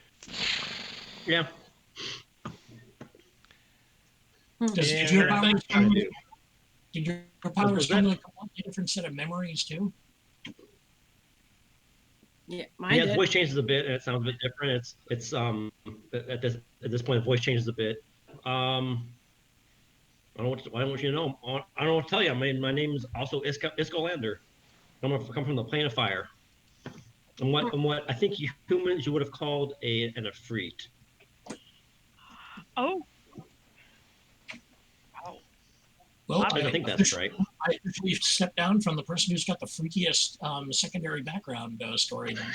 I don't know about that. I'm just a minor bureaucrat back where I'm from. This is actually pretty cool. I finally got the adventure I was always looking for. John, I think if I'm not mistaken, you're some kind of Chinese god, aren't you? The Chinese mythology doesn't really designate people as gods. It's more like an immortal celestial bureaucracy. So more like a immortal sage, true lord, and general of the celestial armies, and nephew of the Jade Emperor, who's basically the chief god, but not really a god. Right. I don't know Chinese history too well. He's a god. Very, very, very complicated. You know, I'm like guessing. Hindu mythology, like that, only worse. I'm guessing. Yes. You and our Efreet, you're about the only ones that can take serious amounts of damage and be able to dust it off. I am hard to hurt. That's true. From what my memory tells dish it me, I'm essentially immortal and undefeatable. Ah, I know about that, though. The bug guys had me on the ropes for a couple of times. and I Maybe guess, I was sick. and me, I'm easily, well, for want of a better word, Jedi Knight. Oh, like Hey, I watched Star Wars. I saw that movie once. That's pretty cool. Say, the other person we knew with power was Edgelord, and he came after us. Mm-hmm. Have we met anyone else from after they split the atom? I think I met a whole city full of things that come from after they split the atom. Would you call them powerful? No, I'd call them robots. Lots and lots and lots of robots. Okay, so not people. Well, I didn't have to have a conversation with them because, to be perfectly honest, I wasn't really sure how they were going to react to me. So, but yeah, if you see the map, there's a city that apparently that around here they call Silver City, and yeah, it's a big shining city on a hill, and it's full of robots. Yeah, please draw me a map. Oh boy. Well, interesting enough, apparently our friend Captain Harrows has the right idea. You probably have to have come from after splitting the atom in order to have the powers and the second personality. Not necessarily. You haven't seen anybody before then that seems to have that power. We haven't proven that theory yet. It just may be that there's only a certain percentage of people, and we're just extremely lucky to have everybody in the group. Yeah, I didn't see anybody else who really fell into the category of supernatural, except there's a whole shitload of lizard people between here and the Silver City. So you got like us, and then you've got the Chinese city, which is 10th century. Well, not really China, but in that kind of general geography. And then you've got the whole bunch of lizard people, and then a whole bunch of robots. Oh, and there are a couple of other human cities. On the other side of the ocean, there's a big, it looks like a port town. Lots of ships. Mm-hmm. But ships from like a lot of different time periods. It's like Chinese junks and sailing ships and clippers and caravels and like lots and lots of different periods of naval vessels. Trade. Oh, and off in that direction, there's a whole lot of Aztecs. Like tens of thousands, maybe hundreds of thousands of Aztecs, but we're talking like Boris Vallejo painting on the side of a van of Aztecs, number of Aztecs. All right. Gotcha. I don't know about hundreds of thousands, but it is a lot of Aztecs. One question I'm dying to ask though: you're flying around up there. Have you found any of the flying dinosaurs yet? Oh yeah, dozens of them. They try to eat me every time I get up there. They're not the brightest bulbs on the Christmas tree, but they're pretty easy to outrun. So. Good to know. Oh, and our truck's under about 3 feet of water. Aw. Oh, I've got to master the spell. I mean, I've got to master the skill of being able to lift something heavier if I'm going to get it out of there. No, we don't. All we need is enough pulleys and enough rope. Yep. That too. A child could tow the earth. You need somewhere to stand. True. Around that time, is this a good time to interrupt? Yes. Okay, around that time, Sheriff Hood, Sheriff Rose, comes in. Why did I click? I clicked the wrong thing. Hang on, let me go back. I clicked something wrong. Oh, here we go. Okay, and I'll just show you what she looks like again because I think she looks pretty good. I was very pleased to find this because she's exactly like I picture her. No, she's a great sheriff. That's a great Sheriff shot. Hood. Sheriff Hood is a great sheriff. She comes in and she raps on the door frame. Oh, you're all here.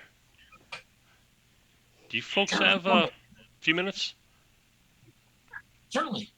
Yes. You, Sheriff? All evening, if that's what it takes. Well, we found something, and you're from the future, and you showed us something like this, but I want to make sure it's not dangerous, so I don't want to touch it. Fair enough. So I'll let you touch it.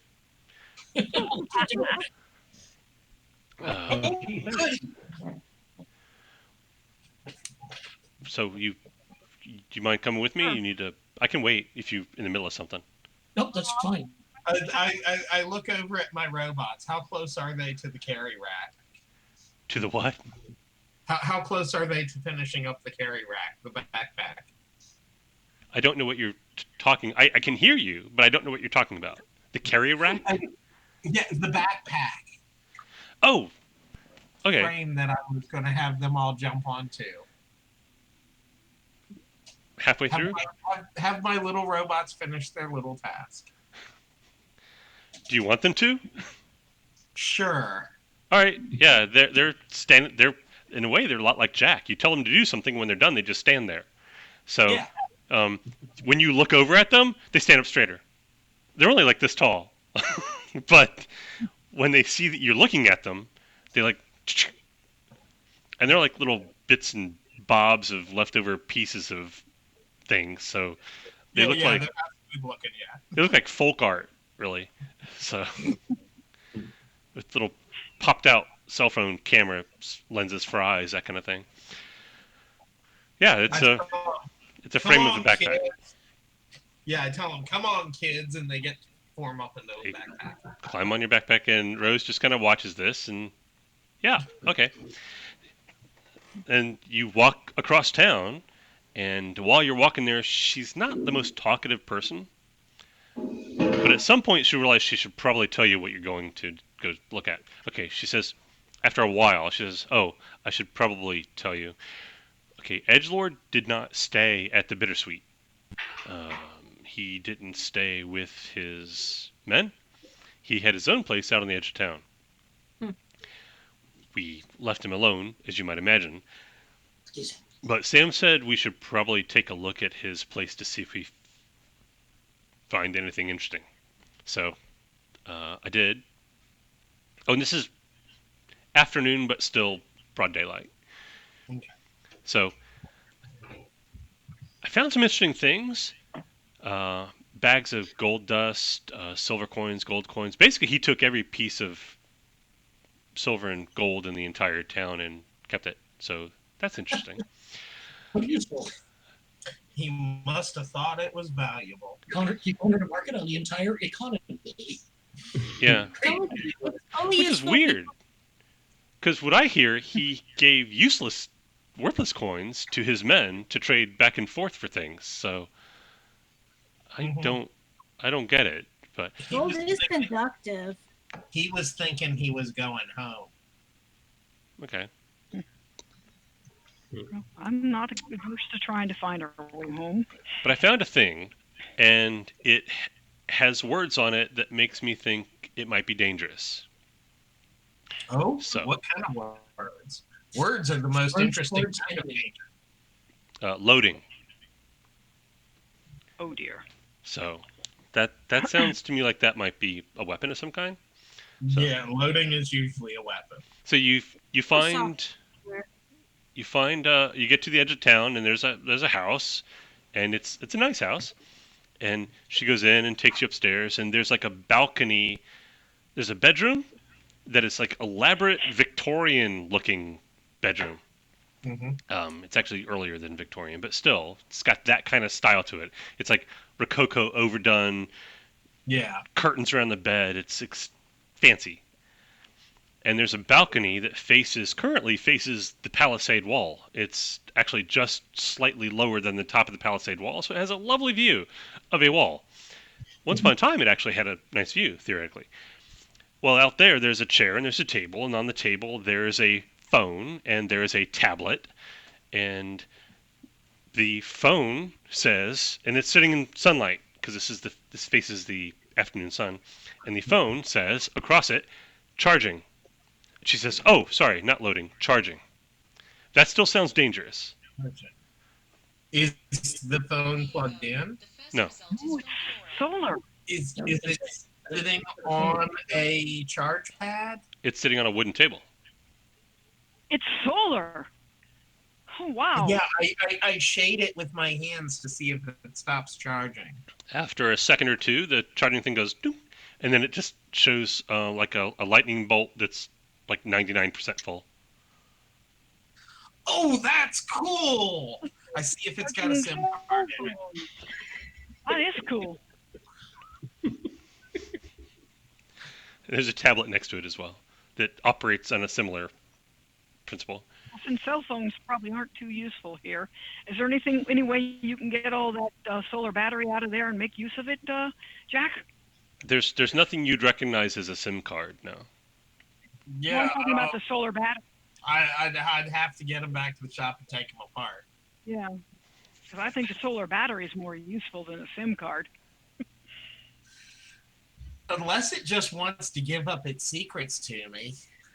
Yeah, I would Not play a with possibility. I turned it on. car. You might not be able to get it working. You know what? again. You know what? He seems the kind of dude who wouldn't have a password. What do you think?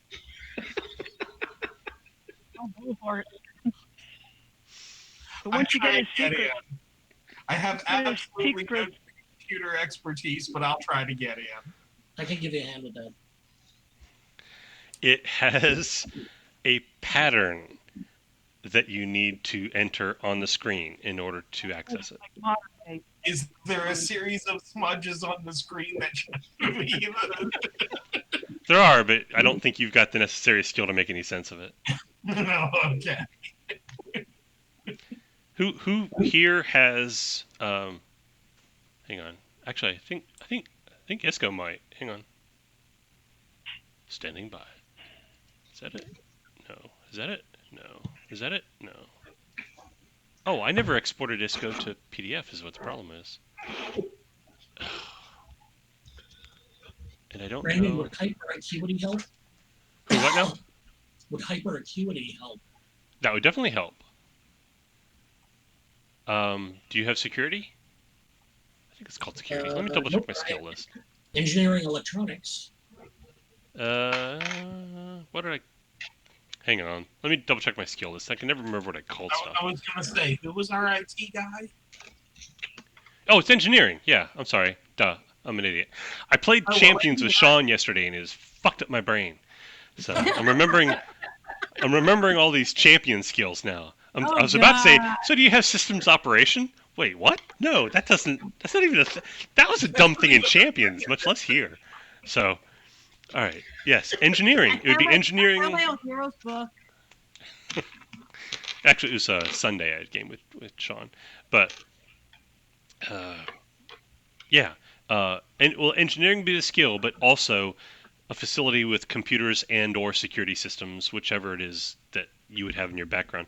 Does ISCO have that? So Isco would have the security systems actually have the security systems background. Doesn't know that much about computers, but he also has engineering skills. Okay, well then you could, or John Erlang could, or you could work together. That's fine too. Yeah, I was going to say, if you've got the security skill, then let's work together on this. Yep, I'm definitely better at security than engineering. I just have basics on engineering. All right. So, hyperacuity, let's say that John Erlang will get a pen or something and trace out for you the smudges on the screen and the lines that seem to be smudged between them, and you with your security knowledge, and which would include like predicting how people act in certain situations, because people are generally kind of predictable. And you try like a couple of different patterns, and like the third one you try, it opens up. It's got a picture of a girl in a bikini bottom, and of course, as his wallpaper, and you're in. Yay! Be right back. Fantastic. Wow, what do we do first? You go through all of his stuff and see what he's got on there. I do what he says. He's actually the tablet has the same pattern, just so you know. Of course. Oh, nice. So that one, first try, opens right up. On the tablet, it's a bunch of movies and books and comic books. It's essentially has every movie, science fiction novel, 30 or so political treatises. A book called he's currently reading a book called War and the Rise of the State. So. And 10 terabytes of porn. Lots of porn, lots of comic books, like 30 terabytes of comic books. So You may want to check some of these books and stuff like that. Yeah, I was just say try to figure out the literature of the books to see what happened and whatever his narrative future, which is different than ours, diverse from ours, maybe. Because apparently it was considered a cool thing for them to go back into the Dark Ages and consider women less, which is something that I don't think would have been in our future, not the way we were trending. Well. But then again, never mind. We got Trump as a president. We'll the way we're trending right now is possible. Let's kind of gloss over the modern day politics just a little bit. It will take you a while to sift through the various things, but let's say over the course of the next several days, you find out that the comic books that he's got are essentially the same ones we've got, although less social justice-y than ours, more Watchmen. So there's that. Oh, nice.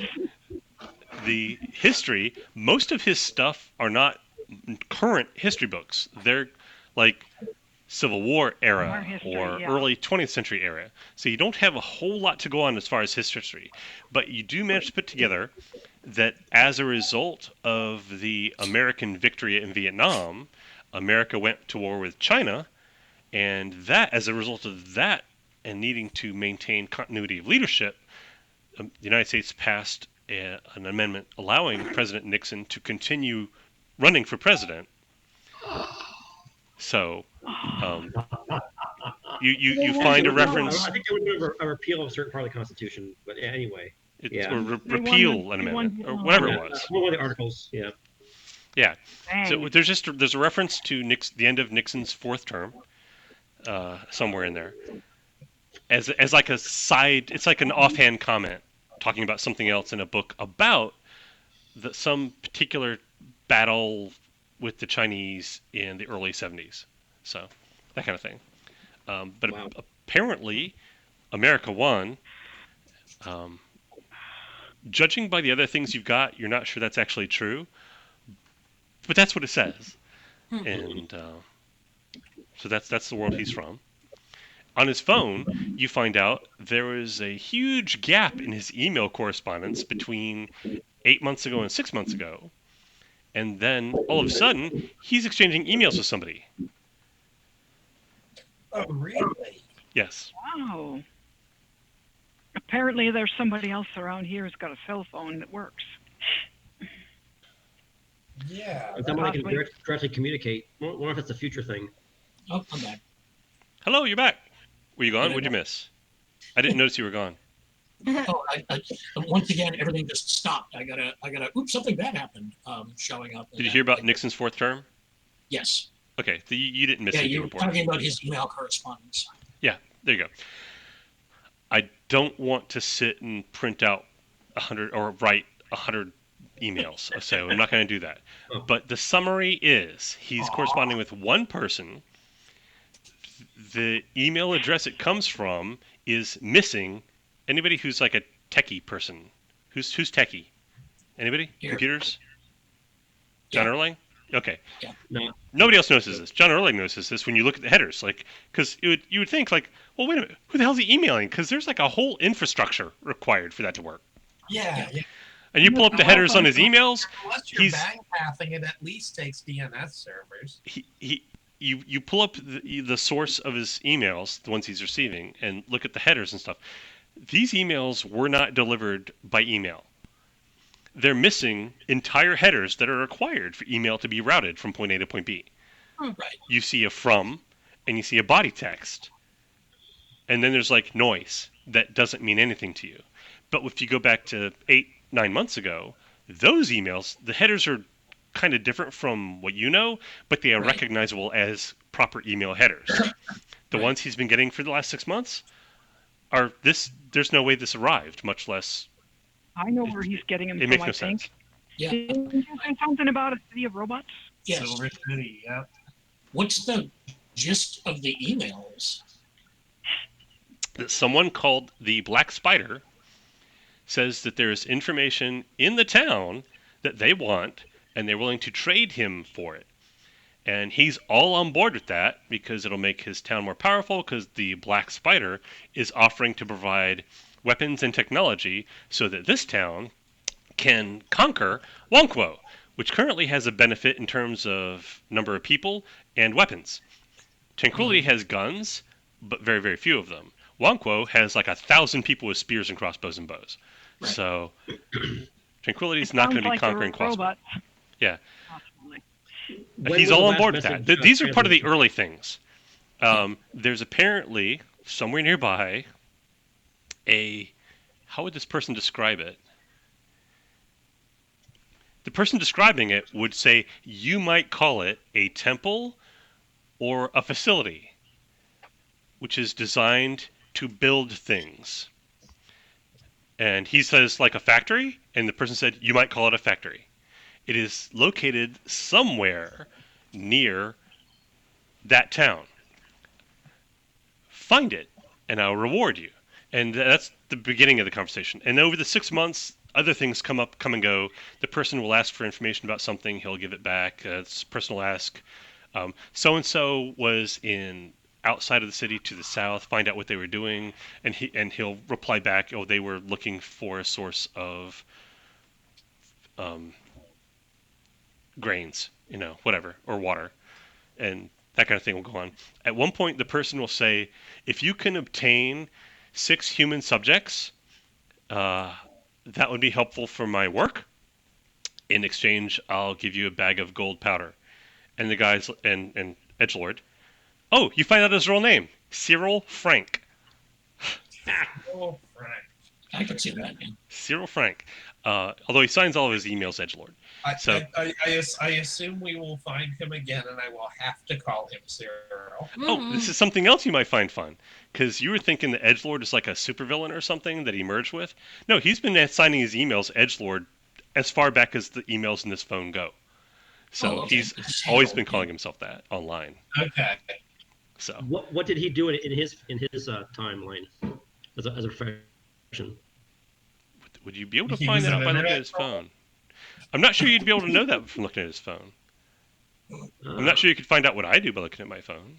Well, no, you could read my emails. All my work emails go to my phone, but most people don't. Well, but yeah, by the websites he's visited, maybe by the I don't know, emails he's received. If he has work email on his phone. No, because if he's got to come in and cover for somebody, that would definitely be there. Yeah. He worked at a warehouse for Nile, which was a massive online retailer. Oh, really? Yeah. Never could happen. Sounds like we've either got somebody else from the future or now you've got. Oh, the dates. The dates he told you he was from 2038. The dates on his phone thinks it's 2038. So actually, by now it might be 2039. But anyway. Did he ever actually turn 6 people over to this person? Oh no. He's asked like, what will you do with them? And he says, that's not your problem. He's like, well, it kind of is. And the person says, they'll be used for research purposes. I assure you that their lives will be spent to better fulfill my work. And he's like, I'm not really keen on turning people over to you for that. And he's like, we have an agreement. Apparently that was his line. Wow. Apparently that was a line he didn't want to cross, was turning people over for medical experiments. So it sounds like our other futuristic person is a mad scientist of some sort. The conversations. You want to get to work on those robots like post haste. Anyway, after that conversation, the emails got less frequent. Okay. When was the last email message exchange? You guys arrived. Okay. And the person on the other end, the Black Spider, says, find out who they are, where they're from, and what they can do. And that's the last. That's the last thing. Okay. So I'm going to suggest to everyone else that we. So how about we continue the deception? I'm not sure how we're going to do the whole 6 humans thing. Whatever they've got could be very, very handy. Yeah, we can spoof him, and I'll make up a completely false set of powers that all of us have. Well, I really think that this is the kind of thing that it's going to be really good at. Okay, I can give you a hand with that then, man. Yeah, figuring out exactly how to lead this other whatever this other thing is on. So you're gonna catfish the person on the other end of this. I really, because the other thing is I can actually look like Edgelord. If I ever have to meet them, meet the other creature, I can actually look like him if they know what it looks like. So it shouldn't be that hard, really. Okay, so which one of you wants to make plants grow with the power of your mind? Why not me, since I've already got the mind powers? I would be the one who can turn any liquid into apple cider. Hey, now that right there. And make any liquid into cider or wine. There we go. Just so that we're clear, Isco is trolling our robot overlords. Yeah, and Okay, no, just wanted to make sure we were clear on what was going on. No problem with it at all. Just wanted to make sure we were clear on it. I've heard the term catfishing, but yeah, trolling works too. Yeah. But yeah, I've got deception, so I can give you a hand with that if you want. Yep. So us working together. So deception, diplomacy, finesse, you name it. I mean, good stuff. Manipulation. Oh yeah. Oh, what? I'm sorry. I forget what's it called when you buy extra point in it? What's it called? Expertise. Expertise. Yes, an expertise in most of those. So yeah. Oh yeah. Oh, awesome. Oh yeah. Okay.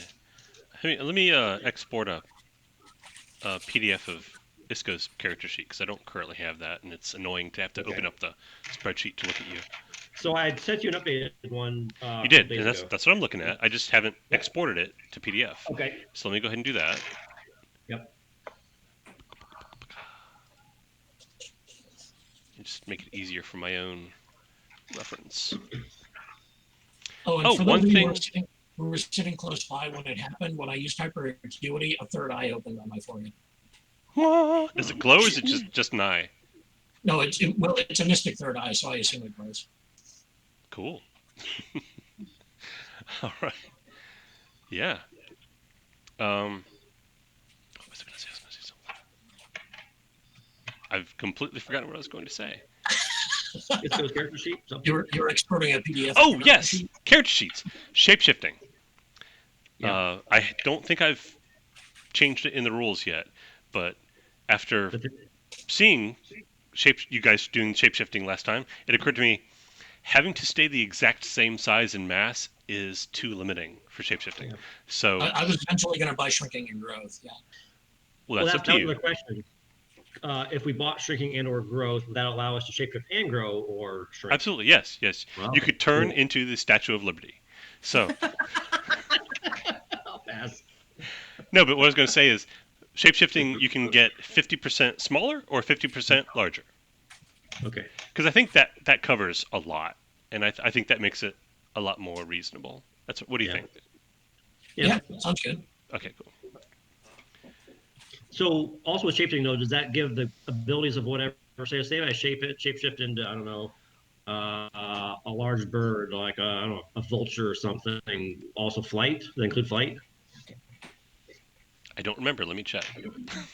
I don't think it does. So if you go make yourself look like a pterodactyl, so you can hang out with the pterodactyls. Okay, no, it doesn't give you that. You can rearrange your brawn and agility. Other than that, you're who you started out with. If you want to fly, you've got to actually buy flight. So the other part of that question is shapeshift. Does that also make the other senses match whatever? So if I shapeshifted into a wolf, you don't like a wolf. All it is what you look like. It doesn't change your abilities. I should probably add that as a note that it doesn't change your other abilities. Well, that wouldn't be an ability. I'm talking about what like a wolf smells like in that case. You need the multi-power thing that all ultra power. Well, what power would handle that then? Because how? Wait, that you would smell like a wolf in the sense that when other people smell you, they smell a wolf, or do you mean? No, so that I blend in with other wolves is what I mean. So if you up to a wolf, I'd smell like a human, and that would turn off the wolves. So no, yeah, that's not very effective. That's no, you smell like a wolf, sure. Okay. You just wouldn't necessarily have the wolf abilities like super smelling or whatever. Right. Any like abilities you gotta actually buy. Okay. Right. Okay. How I'll change this? Shape, appearance, smell, etc. Etc. covers a lot. It does. Yeah. There. Okay. Character shapeshifting power can use a free act. What? How about saying something along the lines of enough to fool the five senses? Sure.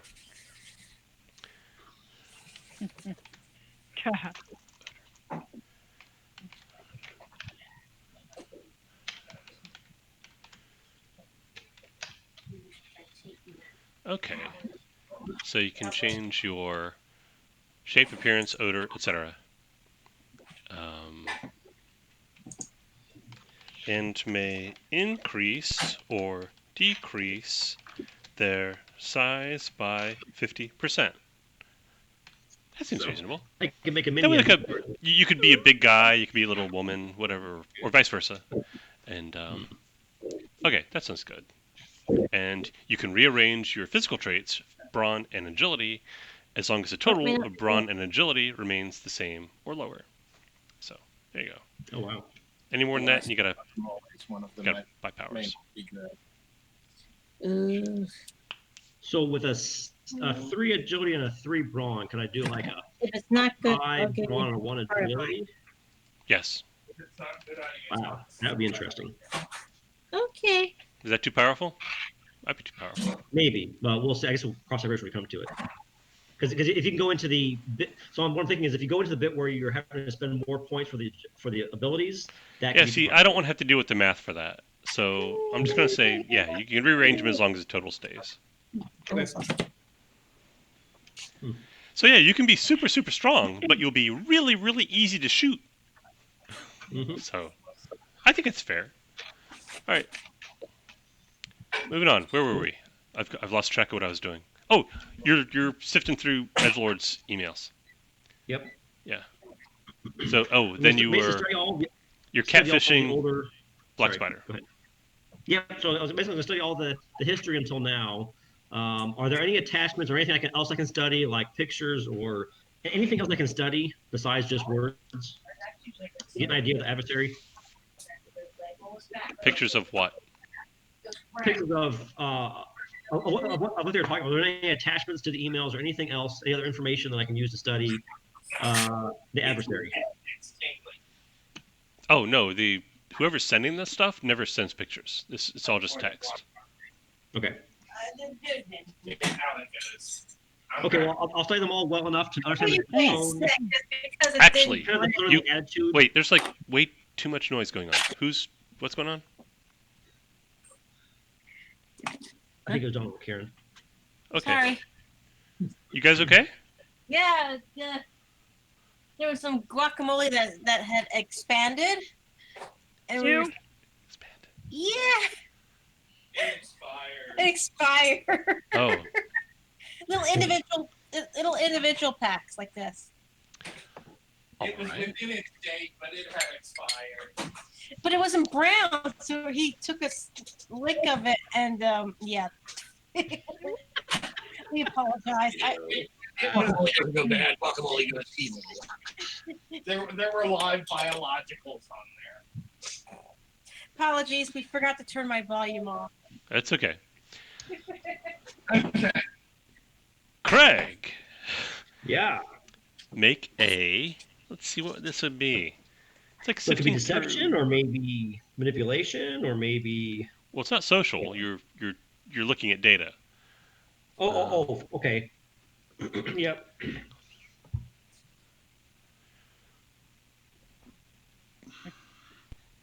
Probably. We can call it perception. Perception. Okay. Yeah. Reason. Oh, So is your reason? Wow, your reason's not great. Okay. I do not have a good reason. I have a good elsewhere. That's. I am unreasonable. I didn't. Isco didn't do too great in school. Okay. Well, depending on what you're doing, I can give you a hand. Yeah. So I'll make, I mean, my partner in crime here. I need to That's right. There are two of you. Yeah. You're sifting through the information from Black Spider, trying to find information about that person. That's what I'm understanding, right? Yes. Yes. Okay. Do you? Let's see. Actually, it'd be more of an investigation. Whatever kind of Right. hard you like. Yeah. I think this would be investigation. Yeah. I think this is more. Does John Erlang have investigation? I He do. does. Former Okay. police detective. There you go. So Isco will be the person helping. So we'll give John Erlang a bonus die for Isco helping. And Okay. then John Erlang will make a reason investigation roll, sifting through to try to pull bits of useful information about Black Spider from Black Spider's emails. Yes. Okay. Roll a 13 total. roll against you. I completely forgot about Okay. that. Hang on. That's reason plus an extra die. Well, so actually, Brandon, is that actually opposed because the other person isn't actually directly opposing, or is that not how it No. works? It's a set difficulty 6, but Yeah. I still roll dice, so it's 2d6 Okay. plus 6. Oh, okay. So it was difficult. It was a difficulty Mhm. 6 because Black Spider is canny and was Yeah. deliberately trying not to give any information to Edgelord. Okay. However, I rolled a 5, which is suck.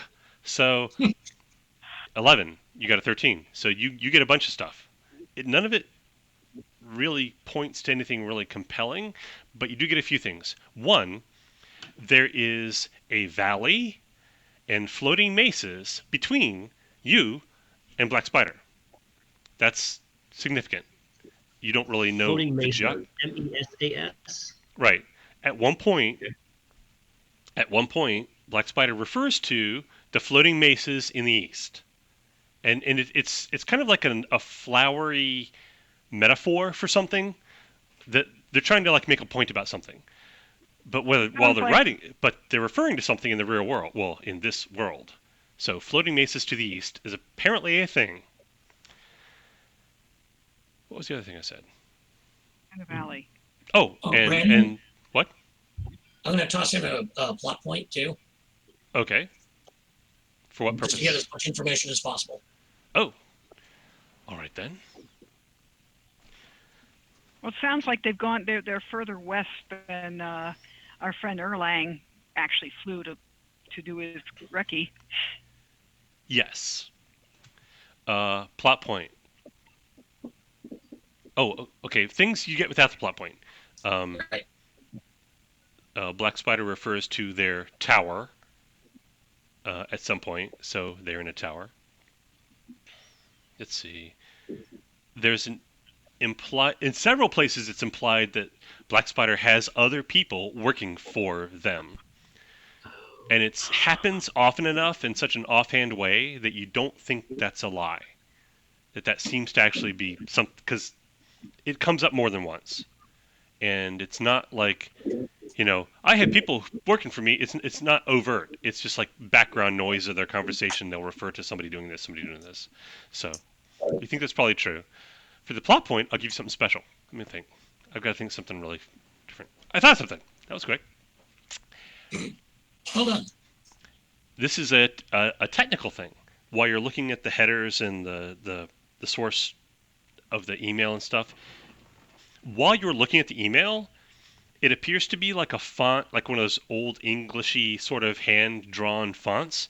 But as you're looking at the source of the email, it's not. The actual source of the email is just text. It's displaying to you as hand-drawn, old-fashioned-y sort of quill pen on parchment font. But if you zoom in, every single letter is slightly different. Okay, so it really is hand drawn. It appears what you're looking at appears to be physically impossible. You don't see Right. how that's possible. What it's doing. Okay. I will point this out to Isco. It's like, hey man, check this out. Interesting. Yes, very much. Huh. I think we're dealing with a level of technology here that's a wee bit beyond us. It's actually not any more impossible than the emails arriving without any headers. Well, you've already done 10. But it's a different kind of impossible. So. Right. Because that got the email to you. This is actually changing how it displays on the physical thing in front of you. Right. Because you see nothing in the. You're looking at the code.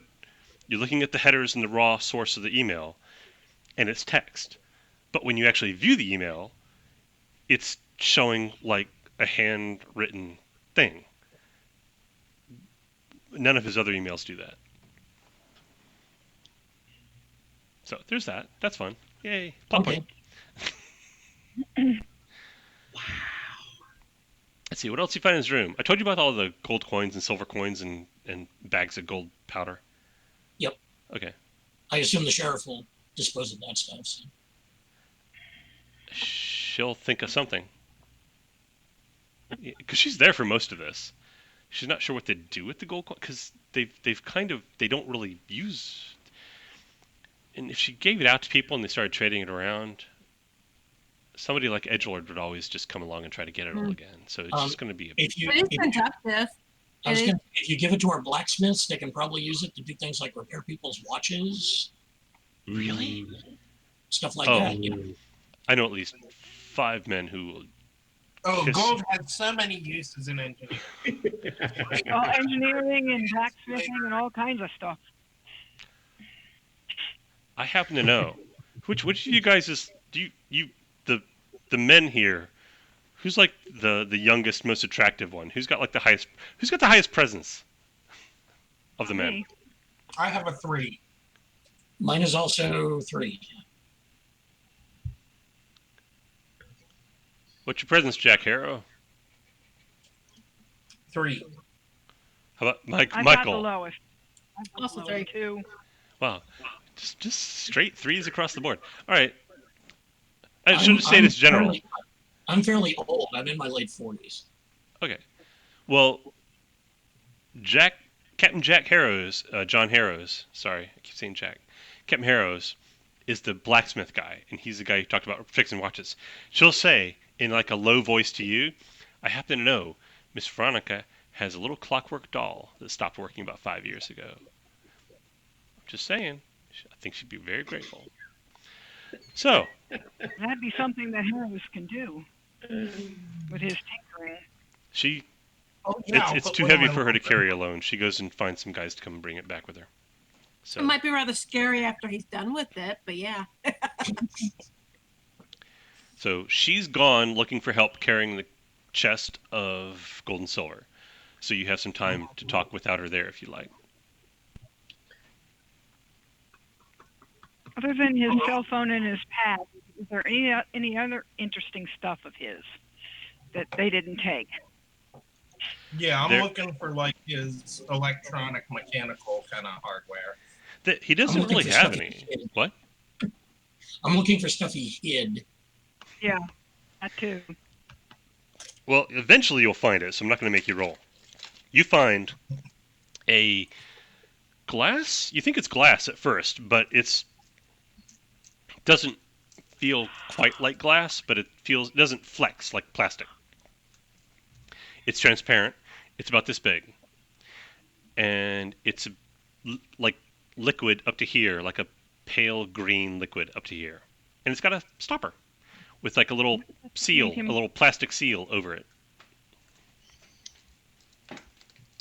Too bad I don't have access to anything that helps with biochemistry.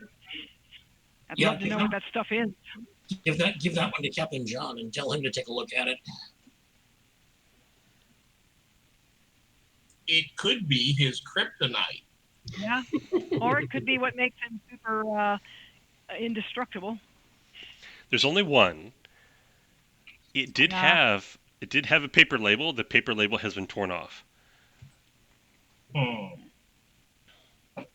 What else is with that? I seriously doubt about it being. Oh, that's not a super potion. If there's only one. You find that underneath a floorboard, along with a small caliber, large bullet. Like it's for people who are into guns. Okay, it has a small bullet, kind of like a .22, and it's not as big as the bullet for an M16. It's a powerful pistol bullet, and it's a pistol from the future. But it's basically a gas-operated semi-automatic pistol with a magazine. Oh, they're long bullets, so the magazine's like at the front. It's like a weird-looking gun. Let's see what else. What else is with that? No, that's all. Those two things are together. Okay.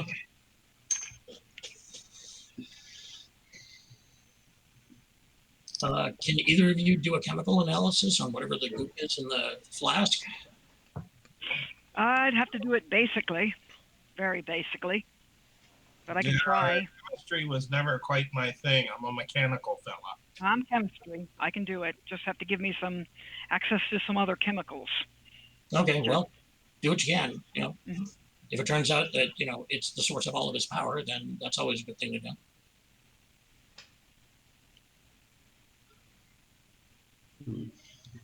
I'm just trying to figure out what was the basic way they used to test for radioactivity before they had Geiger counters.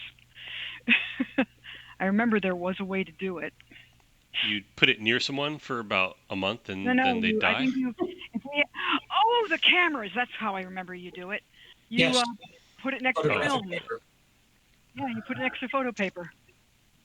That's the first test I'll do. I'll ask John Erlang, for some photo paper, and I'll rest it on some photo paper for a while. I know we got digital photo paper.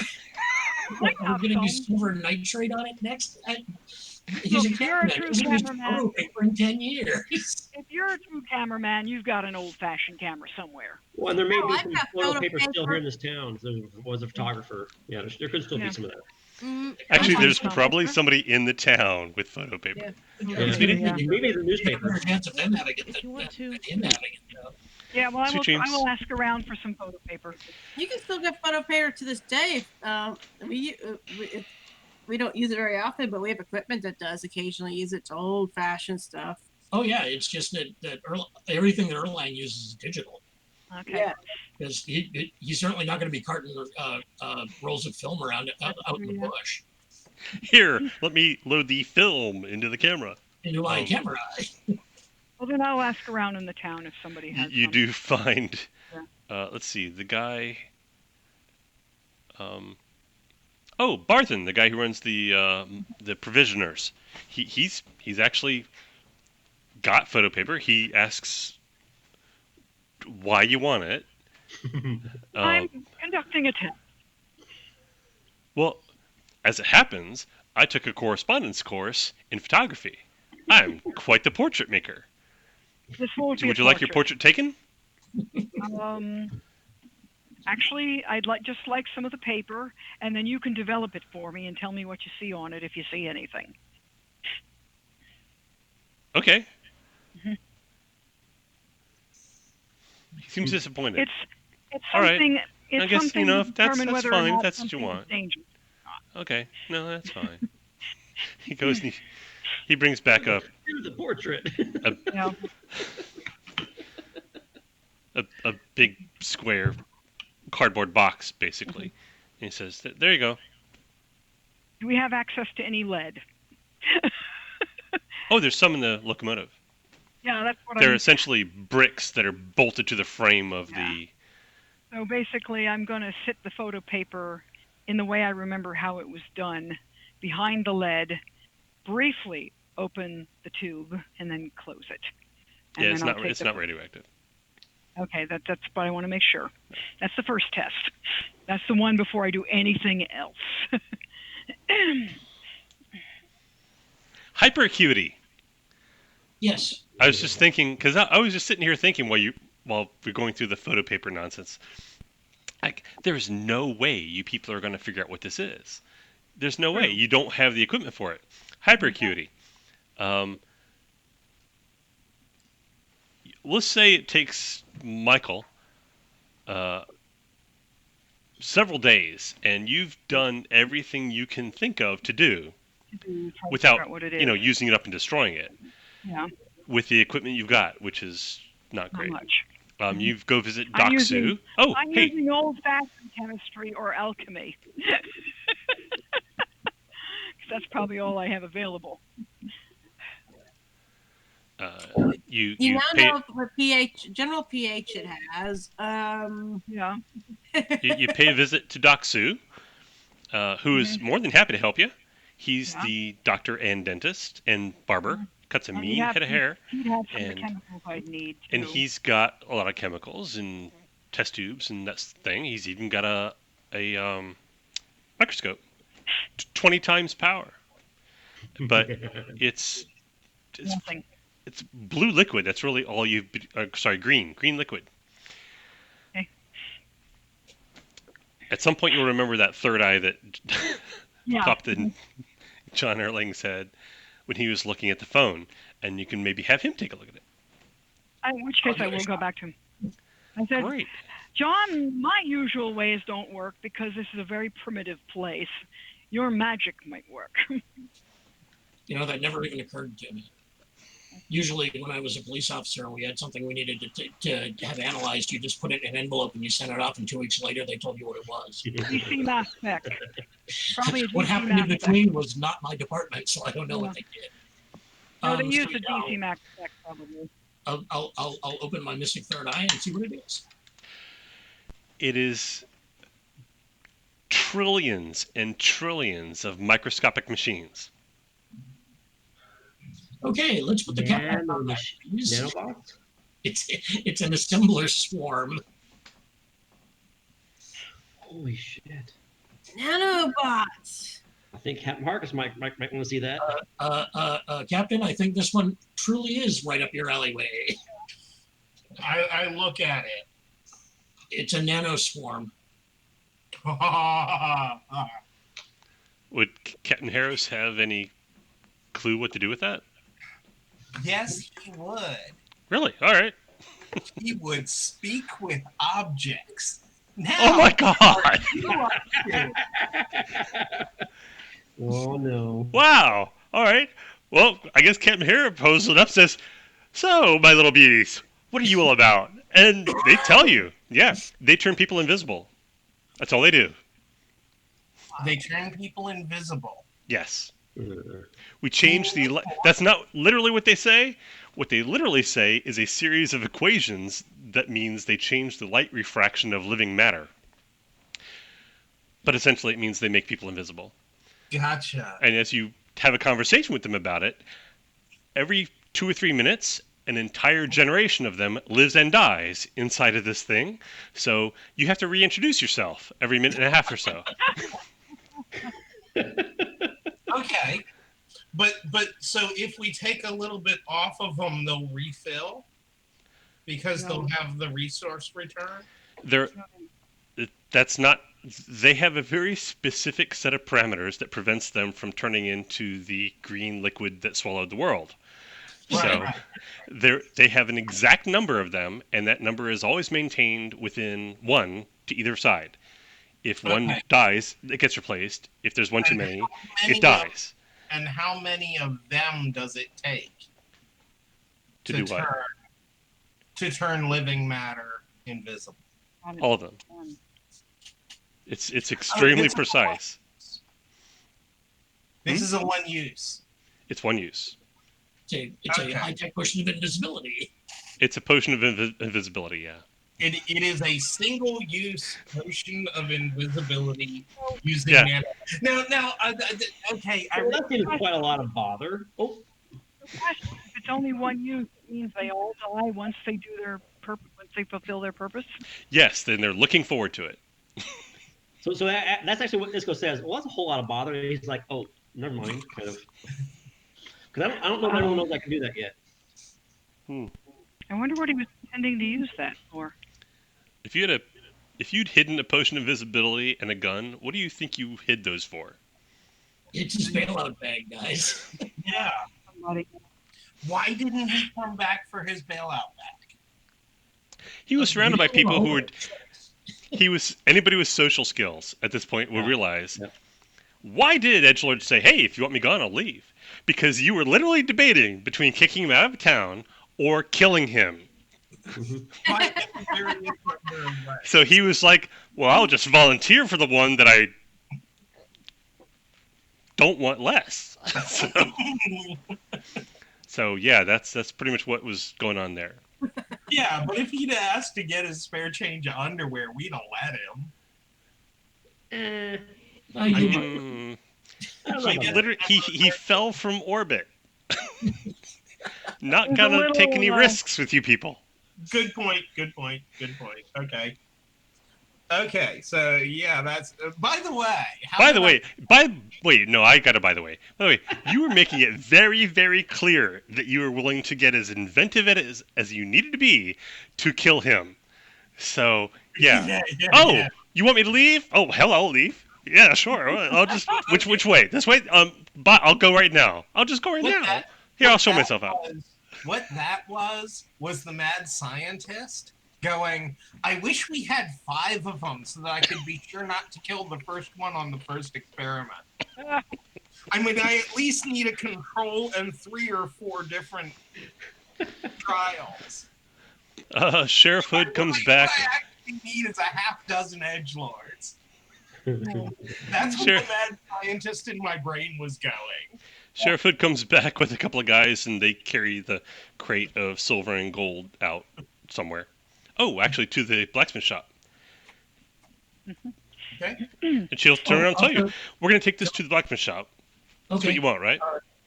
Actually, tell the sheriff I need to talk to the mayor. I talked to the guys at the Chinese town, and they want to reestablish trade. Oh, that is awesome. Because other than the small little things of tea that Sam has been bringing back, it's been hard going. Mhm. So yeah, great. So yeah, let's go talk to the mayor and see if we can find Sam and anybody else who does the trading back and forth. Well, we used to. Well, are you guys done here? Are we all done here? I'd say so. Yeah. Yeah. Yeah. Unless we You can take find- away anything that looks vaguely interesting. Take it back to your workshop. Yeah. And then Michael spends the next couple of days figuring stuff out, and then eventually you get to the whole nanobot swarm. Okay, so you go visit the mayor. Who goes to visit the mayor? Okay. You can all go. I don't mind.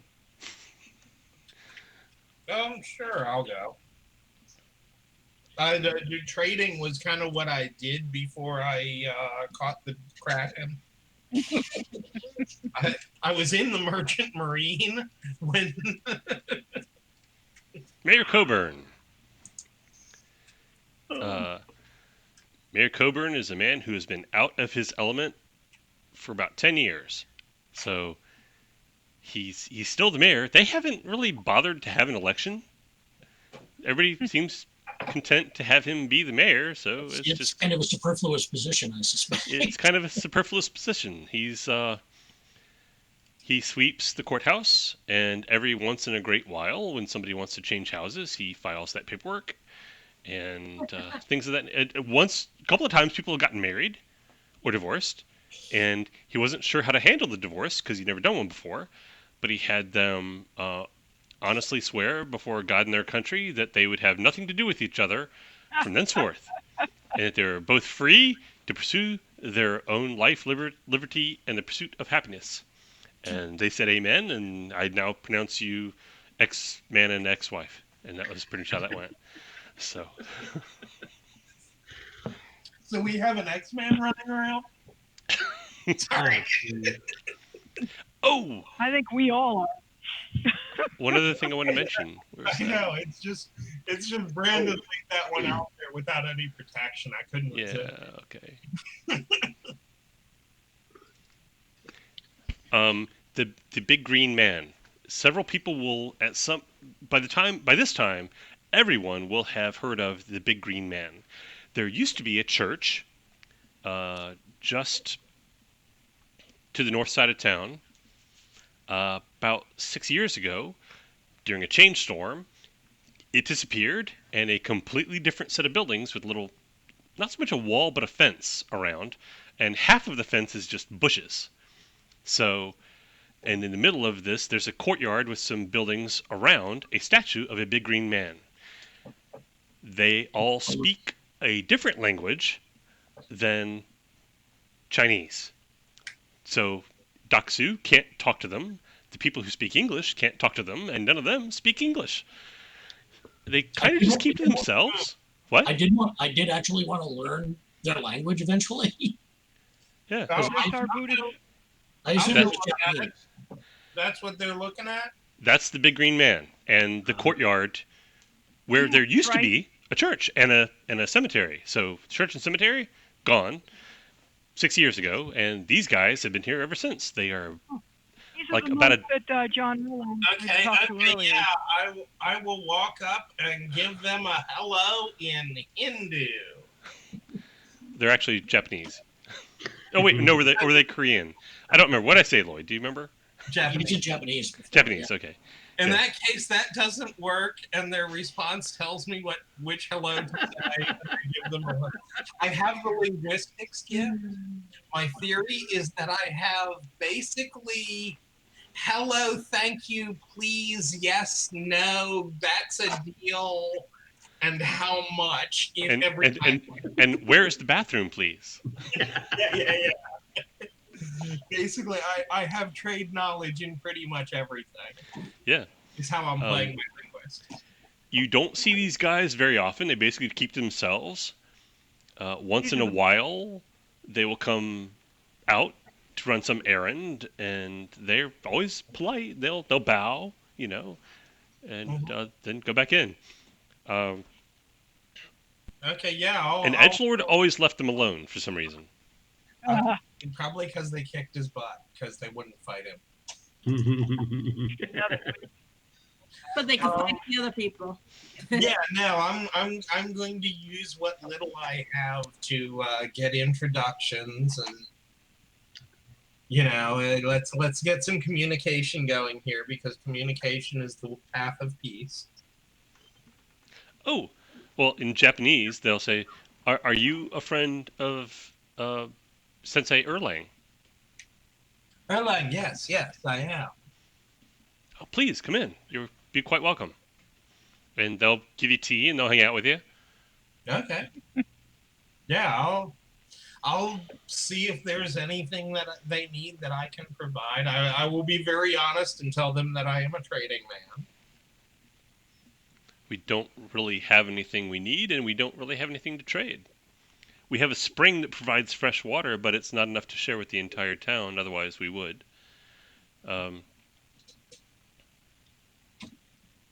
We do sometimes do work in the town, and they give us tea and food.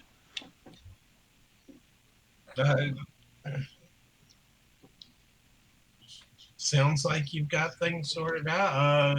My friend Erlang would wish to learn your language. I will help him with that if you like.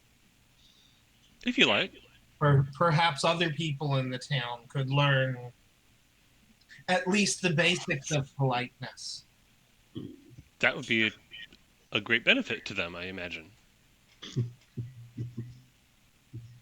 I will see what I can do. You Okay. can never tell with people, but I will see what I can do. If any of them would like to learn the teachings of the Buddha, we'd be more than happy to share it with them. It's difficult when they don't understand what we say. Yes. But those who are truly motivated to find enlightenment will find it no matter the words. An admirable sentiment. Okay, yeah, basically polite tea. Yeah. Have a good time with them. Yeah, they're It's a Buddhist temple out of Japan. It's a Japanese Buddhist temple that got dropped from the middle of a mountain range into the middle of a western town, and they've just been kind of like coping with that since then. It hasn't actually changed their lives all that much. So, No, do they have a dojo or is it a? they don't give you a tour. Not okay. Sorry. I would have had the eye out, but okay. Well, you see a couple of things.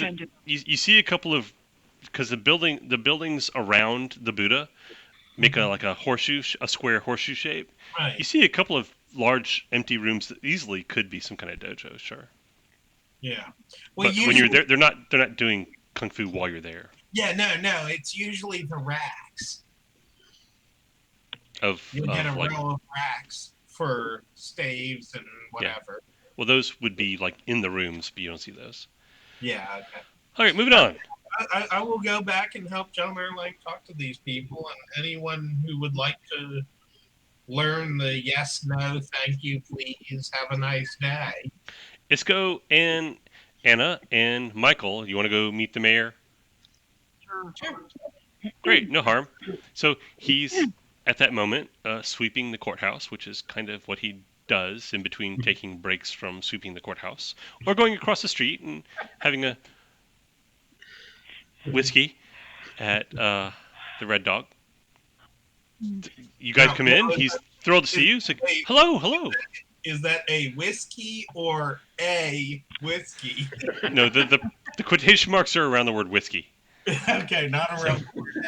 No. Of all the things Tandy makes out of what they can find here, oddly enough, her tequila is actually the best. The problem being that the plant has to grow to like, I'm holding my arms way out, to this big, and you have to kill the plant and dig out the middle of it, kind of like the heart of a artichoke, to make the tequila. Yep. And In other words, you have to make sure you have seeds to grow some more plants. Yeah, it's right. It takes so her supply of what it takes to make it is very limited. So it's very good tequila. It's just she doesn't have very much of it at a time. Whereas the whiskey, and to a lesser extent the gin, which she's still working on, she can make tons of that. So, all right, you go talk to the mayor. Yes, great. Hey, welcome. What can I do for you? I just wanted to let you know that I never remember the name of the town. The Chinese. Tranquility? Oh, Wangquo. Wangpo. I talked to them while I was scouting around, and they are willing to reopen trade now that Edgelord is no longer here. Oh, that's great. That is great news. Yeah, thank you. They seemed quite excited about that. The fact that trade was that Tranquility was willing to reopen trade too. So. Well, we're where they get all their fish, or we were. I don't know what they've been eating the last 6 months. Mm-hmm. What it's a weird thing. Do you know how we do that? Well, I'll tell you. By all means. Well, we don't have ice, and we figured out really quickly that fish, if you don't put it on ice, it goes bad really fast, like really fast.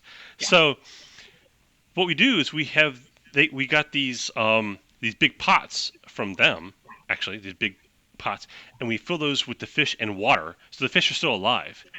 And then we take that on a cart to them, and it takes like a day to get there. Right. And then they take it all, and then they fill the pots with other stuff, usually rice, or and he names a couple of other things that I don't feel like dealing with right now.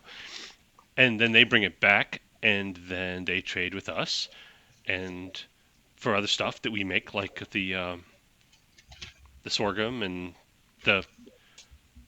he mentions some other things that they grow that I don't feel like dealing with. And so it kind of goes back and forth like that. So, yeah. Great. That's fantastic. Yeah. Oh, tea. Tea is one of the big things because they apparently have tons of it.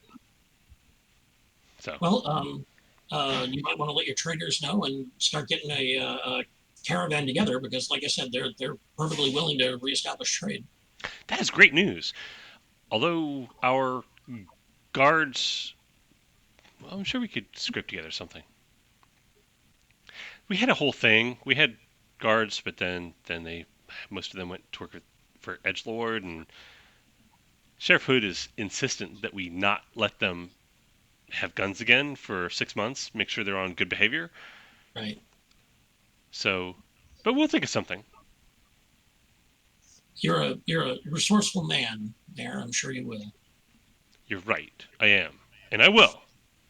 Thank you so much. No problem. All right. It's actually like 10:30. You guys want to wrap up?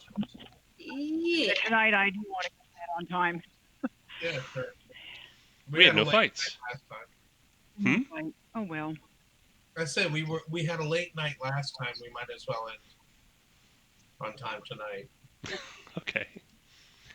Well, I'll do my best to try and kill you next time. So. Don't put yourself out. I perfectly enjoyed tonight. Like, Well, you made. Is there anything you wanted to out of character? Is there anything progress you wanted your characters to make towards something that you don't think you did?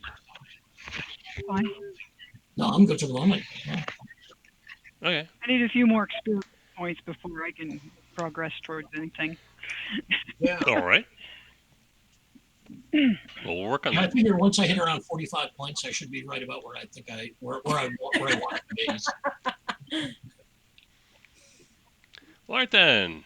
So one question: what point do plot points replenish? Every game. Oh, okay. So I would have last time. Okay. So do we ever get extras? Because it looks like the sheet you could have more than one. You can. There are a couple of gifts that will give you a plot point. For example, cybernetics. If you had cybernetics, that essentially just gives you a plot point that you explain that you can do it because you have a bionic arm, or whatever. It's like, oh yes, I get a bonus in my investigation due to my cybernetic eye. Whatever. Yeah. On the other hand, an extra plot point for a single character point is not a bad plan. Would a plot point come from something like a photographic memory? From or No. Because I have a photographic memory. no, it's basically here's how it's supposed to go. If you do something that like everybody says, "Oh, that's awesome, that's a great idea, that makes the game better," then I should give you a plot point for that. And then later on you get to spend it. Or if you're fighting and you're winning really easily and I'm like, well, this is not how I wanted this to go, and you try to do the coup de grace on a bad guy and I say, no, he blocks it and in fact disarms you. Okay, you get a plot point for that because I'm fucking you over. So it's like that. So then you we all can. got an extra plot point when we got taken captive. We didn't Wait, what? use them. We had them. I remember when Zero Space. Oh, not in this game. In that game. Yeah. Yes, that was it. Yes, exactly. Yeah. And I think in the big revolt, we all like blew double plot points, getting it all to come off, or some of us did anyway. I have a bad habit of not remembering to remind you that you can have them and use them. I'm really glad that Craig remembered to use them because otherwise I'd keep forgetting myself. Yeah, now I'm terrible at using that sort of thing. Anything that punishes, I'm like a miser with it. Yeah. And you get it back every single game, so there's really no harm in using it. Okay. Actually, the gumshoe was helping because it was regenerate. Once I realized it regenerated every combat. You're like, why not use it? Yeah, I started spending this stuff. Well, I also, gotta go to bed, so okay, let's go. We can talk about this later. Yeah, and so it's good to know that it replenishes, and it's good to have reminders for some people who aren't. All right, this has been Pirates of the Mesozoic, starring Craig Smith, Donald Von Griffin, Kieran Torres, Leslie Denneberger, Lloyd Montgomery, me, GM, Brandon Blackmore. Have a good night. Have some tea. I'll have a good night too.